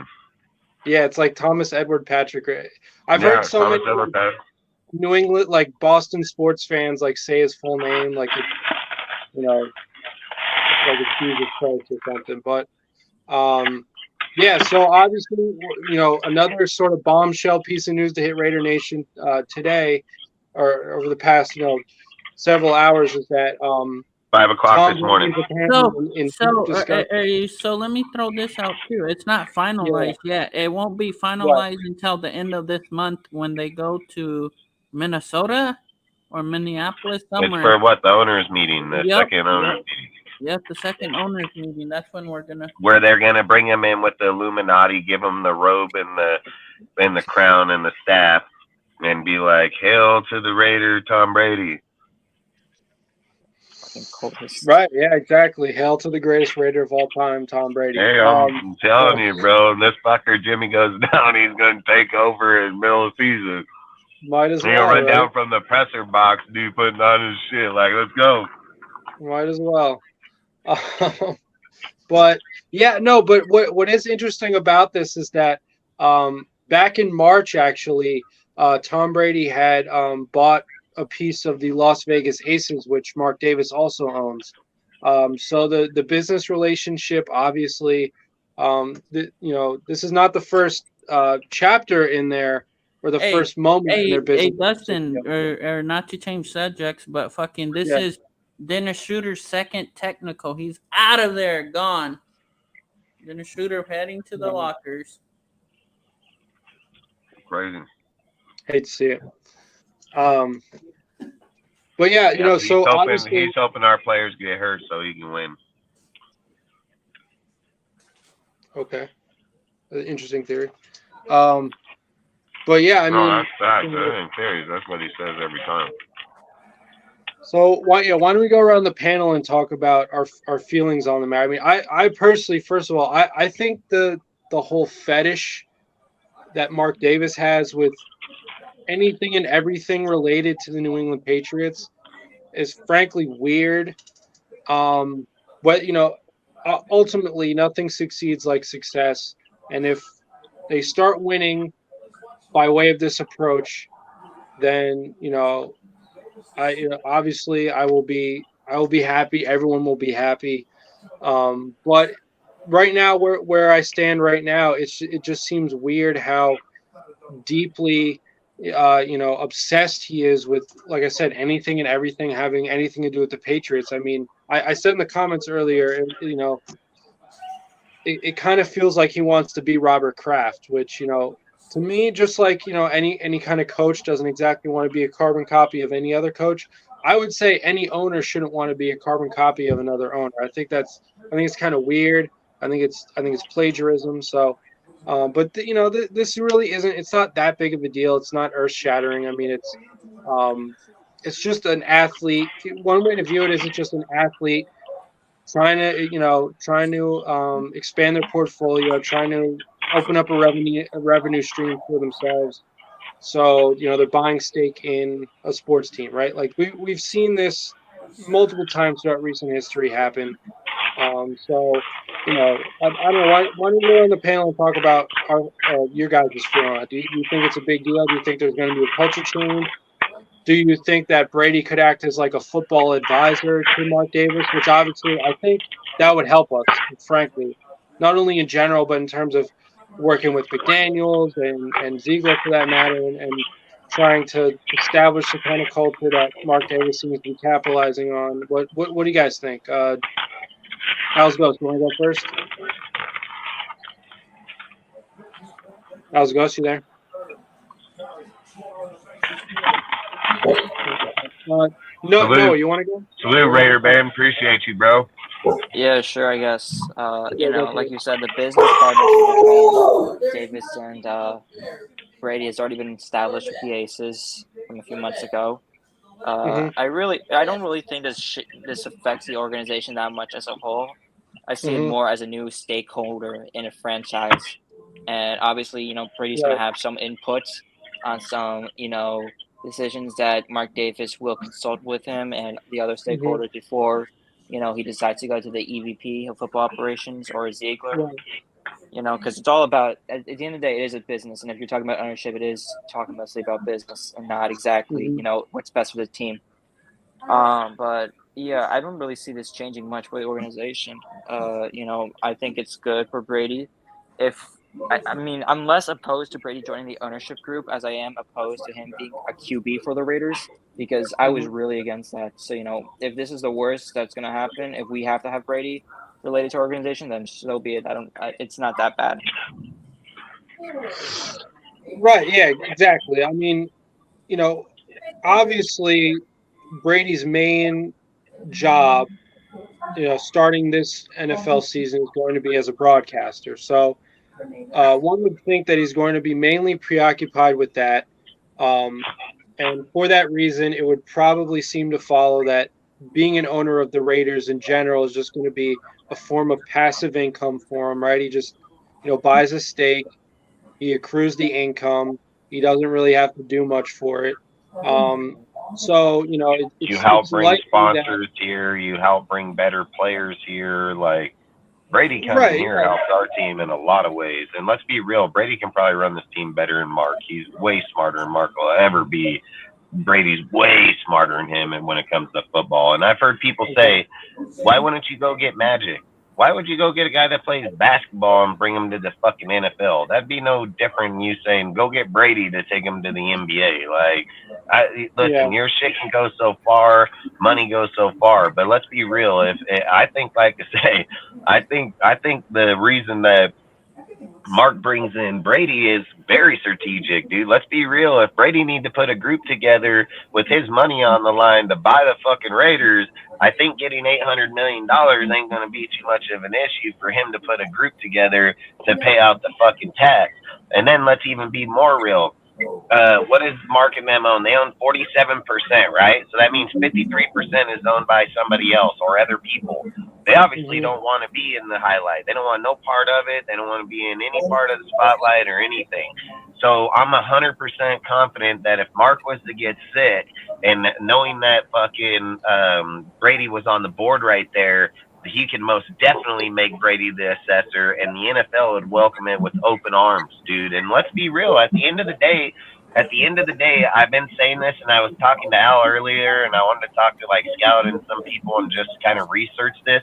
I kind of wanted to see like where was Al Davis at 45 years old in his life, with the type of attitude, mentality that he has. Like where was he at that point, dude? Because don't forget, Al was also one of the people that's been through all of it, dude. Fucking coach, owner, so on like that. So all I would say is like if we were looking to make a transition, right? For me personally, I've never been a big Tom Brady fan, never been a part of that deal. But if we're sitting down at the end of the day, going to be real, like if we're just being real about our team, and we're sitting here saying like, let's go give the team to Bezos or let's give it to Elon, this is where I'm going to have a problem. Like, the money's nice. Like I get that part, dude, that they have the money, but at the same damn time, they don't have what Brady's going to have is the knowledge of how to build and create. I've said this. He's been on a franchise with Bill Belichick for multiple years, knowing what it takes to be in a winning organization, knowing what it goes through to build those teams, knowing how to manage them. He's been through the whole entire deal. And then not only that, leaving there, going to Tampa, having control of that offense, being able to change the whole entire offense to the plays that he wanted, and going and winning a Super Bowl. Brady's knowledge inside your organization brings massive value, man. Regardless if he's playing or not, his knowledge, like I said, Mark Davis is the blood of fucking Al Davis, dude. He doesn't know shit about football. He don't know shit. Let's be real. That fucking guy don't know shit about football. Brady goes up in that bitch. He knows shit about football. He's the greatest player to play in this era, dude. He's been in the Super Bowl 10, won 7, you know, like, or 11, won 7, you know, like, the thing about Brady is, and you can't deny it, is his football IQ, dude. I keep saying his football IQ is like LeBron's IQ in the NBA. Like, you don't shine away for those type of things. Those type of things is what makes great organizations. And for people to sit and say, well, I don't know if Al would do that. And then, well, listen, Al's dead, dude. Al also ran this team into the ground in the later years of his fucking career. If we were going to be honest and ask ourselves a legitimate question about if Al would do this, let's ask if Al would do this at 45 when he was making the transition in there to go buy that fucking team or be part of that team or coaching that team. Like, Brady has an opportunity of doing something that most people don't. And like I said, I would take Brady over Mark Davis right this second. And just on football IQ alone, knowing how to develop. Look, his chemistry can't go unnoticed. He's been with Josh for fucking 15 years of his career. And he's been with Ziegler for what, the last 10? You know, like, he has massive chemistry with these dudes. The offensive linemen, like, all these deals. If you're looking to make O'Connell a better player, for him to be able to have the resources to him, to be able to talk to him, to be able to just give him information on him, that's massive. That's massive, dude. For Brady to show up in the fucking deal, go out there, start talking, throw a few balls, see where he's at, tell him, like, that shit's massive, dude. So I would actually welcome Brady in open arms, dude, as a fucking, and listen, just so people understand, like, Brady don't make no decisions. He ain't gonna make shit. If he comes here, he's a fucking silent partner. Basically, he's just putting his money and hoping up, basically like stocks, you know. But they're gonna use him obviously as a fucking poster boy for our team at that point. And I've said, like, when people sit here and say like Al Davis's mottos and how they just win, like, that's Tom Brady all day. Tom Brady is just fucking win, dude. Like, Tom Brady, at the end of the day, when people want to say like Al Davis yelling at people, you know, Al told me earlier today, like, Al wouldn't give it to nobody, and that was right. I even said, like, he didn't give it to his son till he was dying. He shipped John Gruden off when he wanted it. The difference was Al wanted it for himself all the way till the end, because he can coach it, he can do it, he can do all those things. When you're sitting here saying with Mark dumb as shit, dude. Like, when you're plain and simple, like, the guy is just dumb as shit. When you're looking at Brady, dude, sitting over here making that transition, dude, like, I think just just the knowledge alone with him, dude, and the leadership inside of him, and people when him showing up in a game, you know, let's say like we lose, Mark goes down there and he's like, "Good game, guys, you know, good job, you know, let's try to get him next time." Fucking Brady go in there, he probably be flipping the table like, "What the fuck, you motherfuckers?" You know, like that's how Brady is, dude. Like he don't accept not winning, dude. So for me, like I said, I would take him in a heartbeat, dude. Bring him on. Like I don't give a fuck. Yeah, I don't want him playing on my team, but I would have no problem him owning this fucking team. I'd take him as an owner over fuck a lot of motherfuckers. Over Magic himself too. I don't give a fuck. I'd take Brady over Magic 9 out of 10 times. 10 out of 10. Like so long story short, for me, I would welcome Brady to get this team because people say, like I think Jeff said it right here before we started it, about would Brady change the culture? Would he change this or that? Like the culture died a long time ago, dude. It's been dead since 2004, dude, and it's only been depleting since, and we've only been losing with that culture anyway. So the culture worked in the 60s, 70s, you know, basically the 60s, 70s, 80s. That culture was, you know, put out there, and it did. We have not been there for a long time. And the thing about Brady is Brady's a big time like football historian, things like that. He's not going to come to one of the most popular franchises in all of football and try to change what we are. He wants us to win with that logo. And I've said this even when I was talking about this earlier on with people. Is Brady has 32 teams in the NFL, man. 32 teams, and he wants to pick us. Why would Brady, out of 7-time fucking Super Bowl champ, out of any places he can go or what he's done, why didn't he go back to Miami? Tampering or not, he can still buy back into Miami. You know what I mean? Like, why did he choose the Raiders? Why didn't he go to the Niners? Why didn't he go anywhere else, dude? Why is he picking us? You know, so I want to look past that. And like I said, I think I would take it, dude. If it was me, I'd take it. Yeah, I mean, well, for all the reasons that you just outlined, Dustin, I mean, the true value of having Brady as a minority owner would be if he were somewhat of an active owner, if he, you know, actively decided to, you know, for example, like you said, build a relationship with Aiden O'Connell, or actively engage in discussions with Mark Davis on how to, I guess, better understand Josh McDaniels and how he operates. So, and like you said, I mean, it's not really an active thing, but he could, you know, his presence being a part of the organization could potentially convince marquee players to come here. But he could also actively try to, I don't want to say tamper, but politics, I guess, lobby for certain players to come here, right? And because it's Tom Brady, a lot of these top players might want to be associated with him, and therefore the Raiders. So, and let's be real too. At the end of the day, when Mark's sitting there and got 300 or 400 mil like he does, and Brady's got 400 mil like he does, and they're both sitting there at the end of the day, and Mark doesn't want to fork out cash, or he doesn't want to do this, and Brady's standing there saying like, hey, Mark, I think if we get this guy right here, bro, like we're gonna be a good fucking team. Who the fuck you think he's gonna listen to? He's gonna listen to Brady. He got 7 fucking rings. Like he's gonna be like, yeah, you're right. We should probably get that guy. And then if something's not going right, this is why I think it's huge, because if something's not going right, you got the luxury of him going down there and being like, this is why it's not.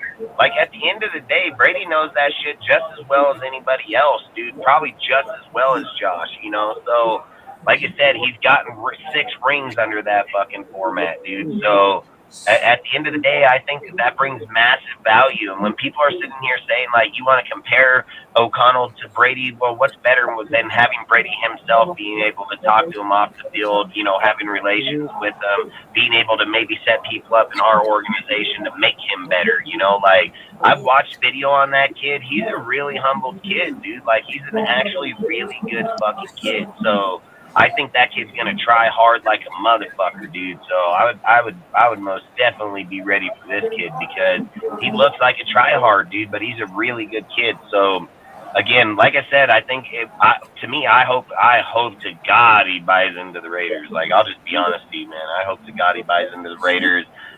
He's gonna still do his Fox deal, so you got to think for like 10 years. Brady's probably going to be irrelevant, like in the aspect of like being the face, like owner wise. But I've said, dude, if Mark gets sick, dude, this is where I think it's a huge fucking deal.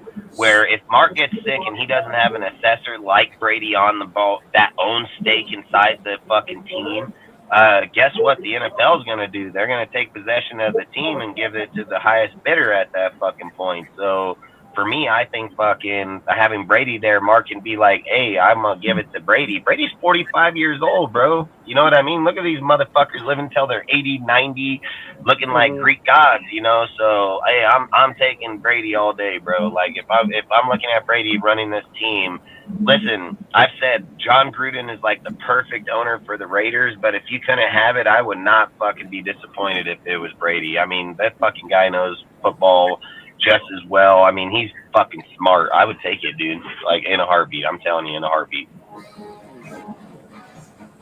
Yeah. I mean, and what I was going to say was that the only scenario in which this would suck would be if he's just going to be the kind of owner who's very passive, just kind of, like I said, just views it as passive income, doesn't really put a lot into the organization, because then it's just somebody just benefiting without putting anything into it. So, and the fear with that is, or the reason that could be a fear potentially is that, like I said, his main job this year, like what's going to take up most of his time, is going to be a broadcaster. So he's not going to be able to be the most hands-on of minority owners, right? He's going to have to worry about, I suppose, traveling throughout the season to multiple different locations as a broadcaster. So for that reason, it's probably hard it would probably be difficult to expect him to always, be on top of all the day-to-day operations. So you would just hope that, even if it comes to like I said, planting the seed with even if it comes to just, between now and the start of the regular season, he has some kind of session, maybe works out with Aiden O'Connell. I think Aiden O'Connell would get a lot out of that. Even if there's just one, if it hasn't happened already, one sort of session he has with Mark Davis about understanding McDaniels and Ziegler and what they want to do. I think that would be important too. So yeah, like I said, I mean, the more active Brady is in football operations, I think the better. It would just be his lack of action that would worry me, just because, I think he's also a businessman, right? And he also views it as, time is money. And if I can make money without spending any time, in other words, passive income, the Raiders don't really benefit from that. So we'll have to see. We'll have to see how hands-on of an owner he is, albeit a minority one. But yeah, Mark spoke about it already. Having him be here would gain people, and being able to have him go around, for people to come here. Like, he's spoke on it already. So if he's speaking public, I'm pretty sure he spoke with Brady about it too. Like I said, I don't think he's going to have as much in the team as people think, just because he's going to take that job from Fox. Like, at the end of the day, he's still going to take that job from Fox. So he's not going to miss out on $340 million. You know what I mean? So he's most definitely doing that. And you never know. Like I said, dude, if Mark gets sick, look, you don't need Brady to be the face right now. You don't need him to be there right now. What you need is if Mark gets to a point where he needs to have a discussion or be able to talk to somebody, he has somebody to talk to now. He has somebody that has stake within the organization, that is relying on our team to win, what benefits us to be better, So, I think that that matters massively. Where I keep saying, where I think this is going to be the crucial thing. People say Carroll getting sick. Who says if fucking Mark don't get sick? You know what I mean? I keep saying, people want to keep the Raiders where you're at. You better have a motherfucker at the owner that owns it. You know what I mean? Somebody better own the damn team. And that shit matters. That fucking shit matters. Wait till a family member dies and see there's no fucking will, and just see how many motherfuckers try to take shit. You know what I mean? That shit fucking matters. Owning shit matters. So for me, I think, like I said, if Mark gets sick, I think it's the most, like I said, who fucking better, dude? Who better? I'm not even gonna lie, dude. Like, I think it's a great. If Brady goes through with it, I'm honest to God, I don't think we could have got a better person in the deal. Because I think if you're going like Elon, he's buying the whole team. If you're going Bezos, he's buying the whole team. And again, the NFL must not be wanting to do that anyways, because they obviously took fucking what's that dude, John and fucking Magic and all them over a dude like that. You know what I mean? So maybe they don't really want a guy like that here anyways, let alone owning the Raiders. So like I said, I think if they're welcoming Brady, I'm telling you that you got to think about it not just for our team. You got to look at it from the NFL. You have to be granted to go into that shit. That's why they're gonna wait till he goes into the owners' meeting. And you guys think I was kidding when I said he gonna get the cake? I fucking swear, dude, that fool gonna walk in that bitch, and they're gonna like, holla, like it's gonna fucking light. Like here comes Brady just walking down, motherfuckers flowering them and shit. Like I swear to God, I feel that way because Brady's dominated in the NFL for 20 years plus. He's done it on in fashion numerous places. And what better thing to do next in your life is go be rich like these old bastards and just get billions, you know, like I think Brady can do it. I think he's a good face of it. I think when at the end of the day, when he comes and talks in front of our cameras, it's like I've said. So look, this is where I think it's a big point too. When Al Davis was alive and he entered a stadium, people like they noticed Al, like, oh fuck, there's Al, look at him, you know, fucking here he comes, you know, like people were looking for Al. Mark comes in into the deal. Nobody's looking for Mark. Like nobody wants to be like, oh fucking Mark, oh come here, fucking let me go get yours. Imagine if Brady's owning the fucking team. He walks in, people are gonna be the same like they were with Al, dude. Like fuck, oh there's Brady, dude. But you know what I mean? Like he brings that with him instantly. So, like I said, for me, I think it would be a phenomenal deal to get him, man. I think it only makes us better. I don't know. What do you guys think, or what do you think, Noah? Like I said before, Brady is beneficial to the team in that his own the stake in own. Like I mean, I guess like you said, in case something does happen to Mark Davis, Brady is there and he already has a stake in the team, which means that he will have some control. And who would be the next owner, or he would be the next owner if he has the second largest majority share of it, pending if the board of the team decides to vote in, or who should be the next.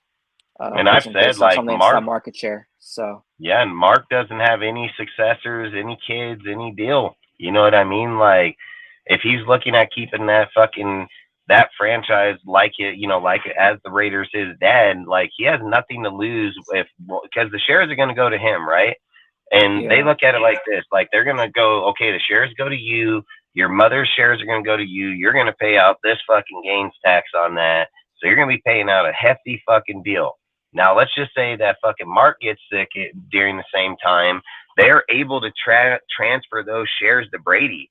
They give those shares to Brady. And then I spoke on this a minute ago about the fact that look, they don't even own the majority share right now. You know what I mean? Like they don't even own the majority share now, and they're the faces of the Raiders, dude, because of Al, and I guarantee you it's because of Al massively. They only own 47%. There's other people that own 53% of the Raiders, and none of them have ever been shown.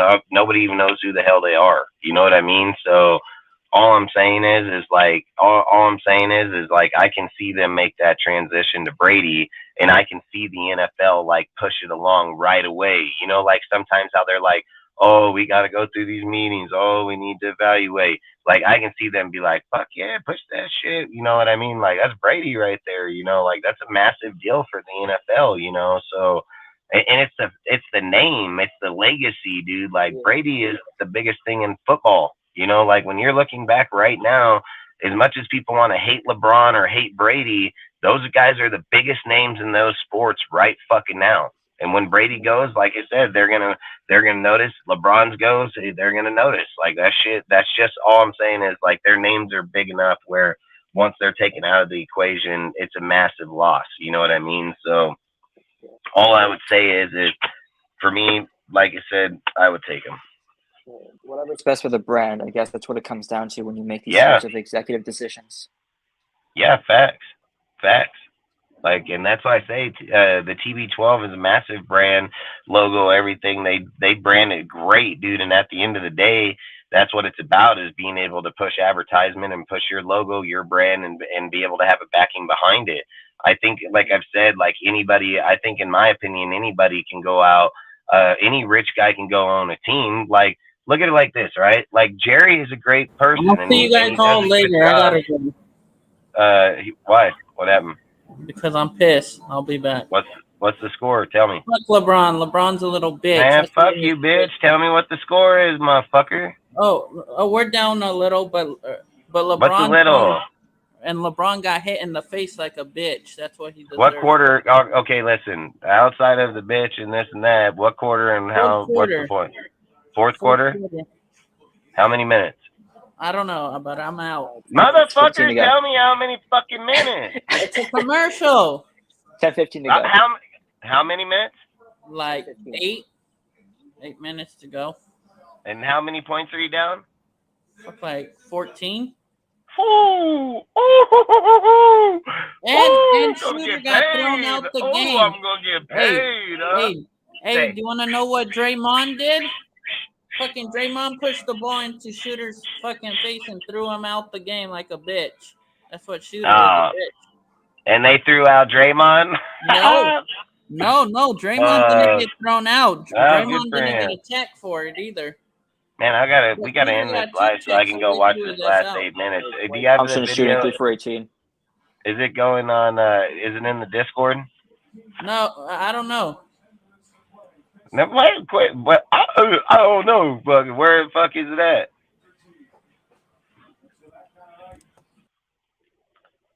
He said, "Fuck, I'm not." He fucking hates when his team loses in the fucking game. Hates it, dude. I mean, I'm disgusted at watching the Warriors play basketball. It's so infuriating to see Klay Thompson shoot less than freaking 16% for the game. I said, just send him over to the Lakers, man. We'll take him. We'll make him better. Hey, you want to take him for Reeves? I'd rather have Reeves on the Warriors. Fuck, you're crazy. Fuck no. Fuck, I'm trying to negotiate as a third party here. We can give you Beasley. We'll give you Beasley for Clay, man. I'll give you Beasley for Clay. Yeah, Good luck with that.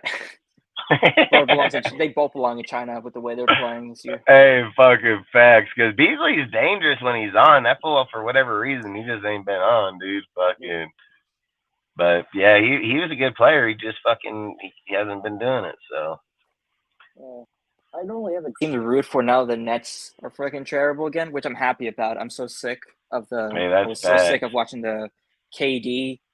Kyrie signings. That was one of the worst decisions I've ever seen. Hell yeah, I ain't even lie. I think the same thing. Now look at the Suns. They're probably thinking the same thing. Yeah, same thing with the Mavericks as well. Just trade away fucking pieces. Look at this now. They're in the same exact spot.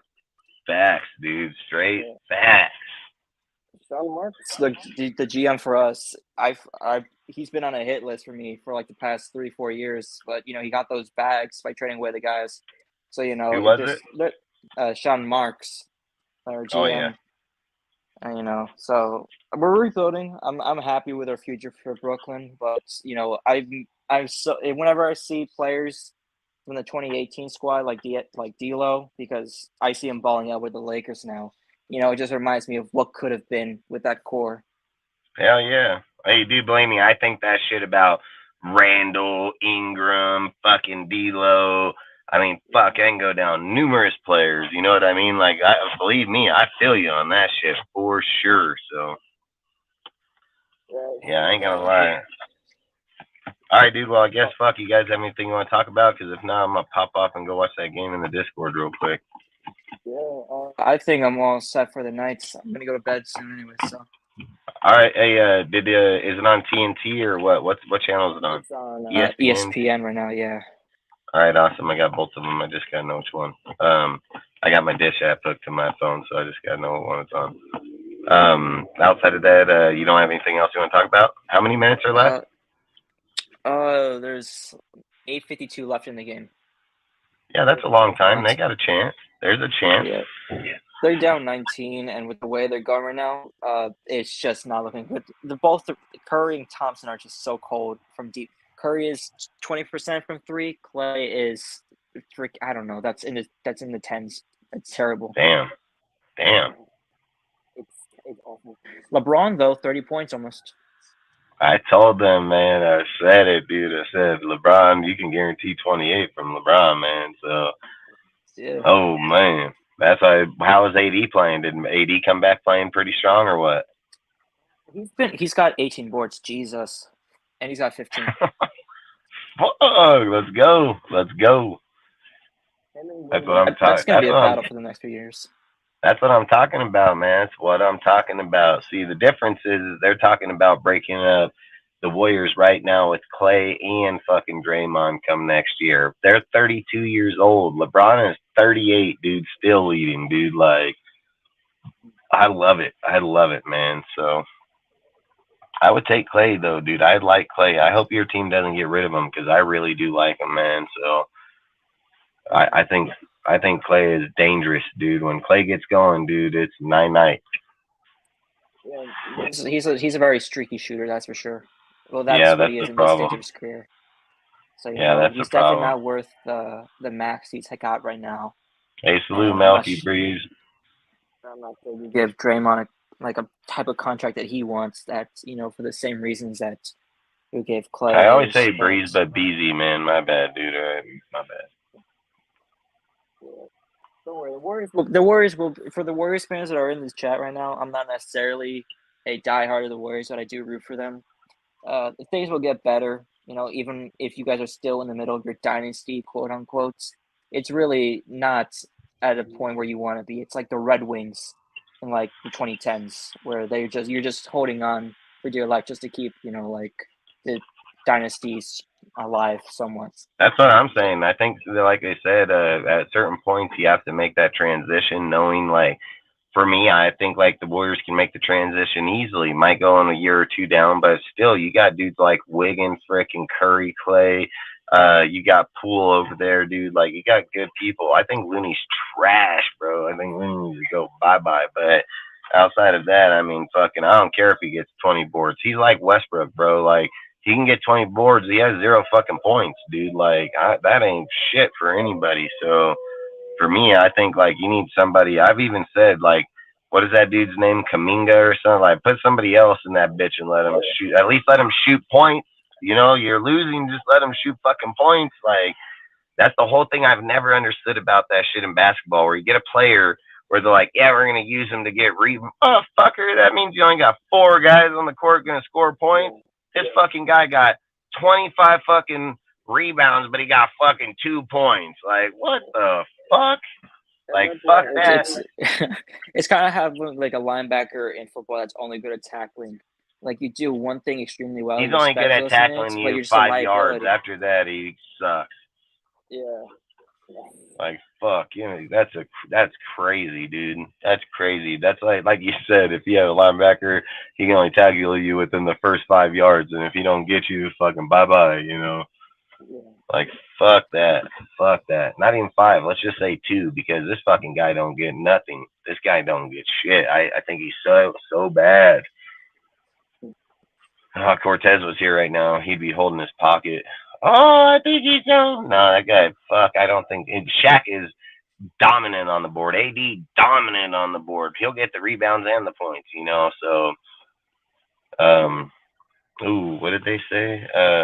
Missing 2 shots in a row. That's not good. I'm bouncing off. Much love. Peace out, Richard. Appreciate you, bro. Appreciate you showing up. Probably going to bounce off, try to get this. But I seen something pop in just now that says, what did this say? Myers. So tight end Myers' jersey is 87. Byron Young, 93. Trey Tucker, 89. O'Connell is 9. Bernie's is 56. Jade is 97. Wagner, 78. Curtis, 63. I can never say this guy's fucking name. Azia, fucking whatever, 48. And George Tarlis is 79. Yeah, some of the UDFA names I'm going to have to get familiar with. for next time when we do the show. Yeah, that's what I was going to say. We'll do that on Monday or Wednesday. How many minutes? 7:30 left in the fourth. Or down. All right, I'm gonna bounce out, man. Outside of this, do you have anything else you want to say or no? Nothing for me. Peace out. Stay safe for the weekend, Raider Nation. Hell yeah, man. Don't drink and drive, man. Like I always say, call an Uber, sleep it off. Fucking, like I say, don't drink and drive, man. It's the biggest thing in life not to do. So be respectful for other people's family, even yours, you know. So outside of that, I hope you guys have a great weekend. Much love. Appreciate all you guys showing up. I'm gonna get out, watch the rest of this game. Peace out. I'm probably not even gonna. I'm just gonna end it because I'm gonna go. All right, peace. Yep, deuces, y'all.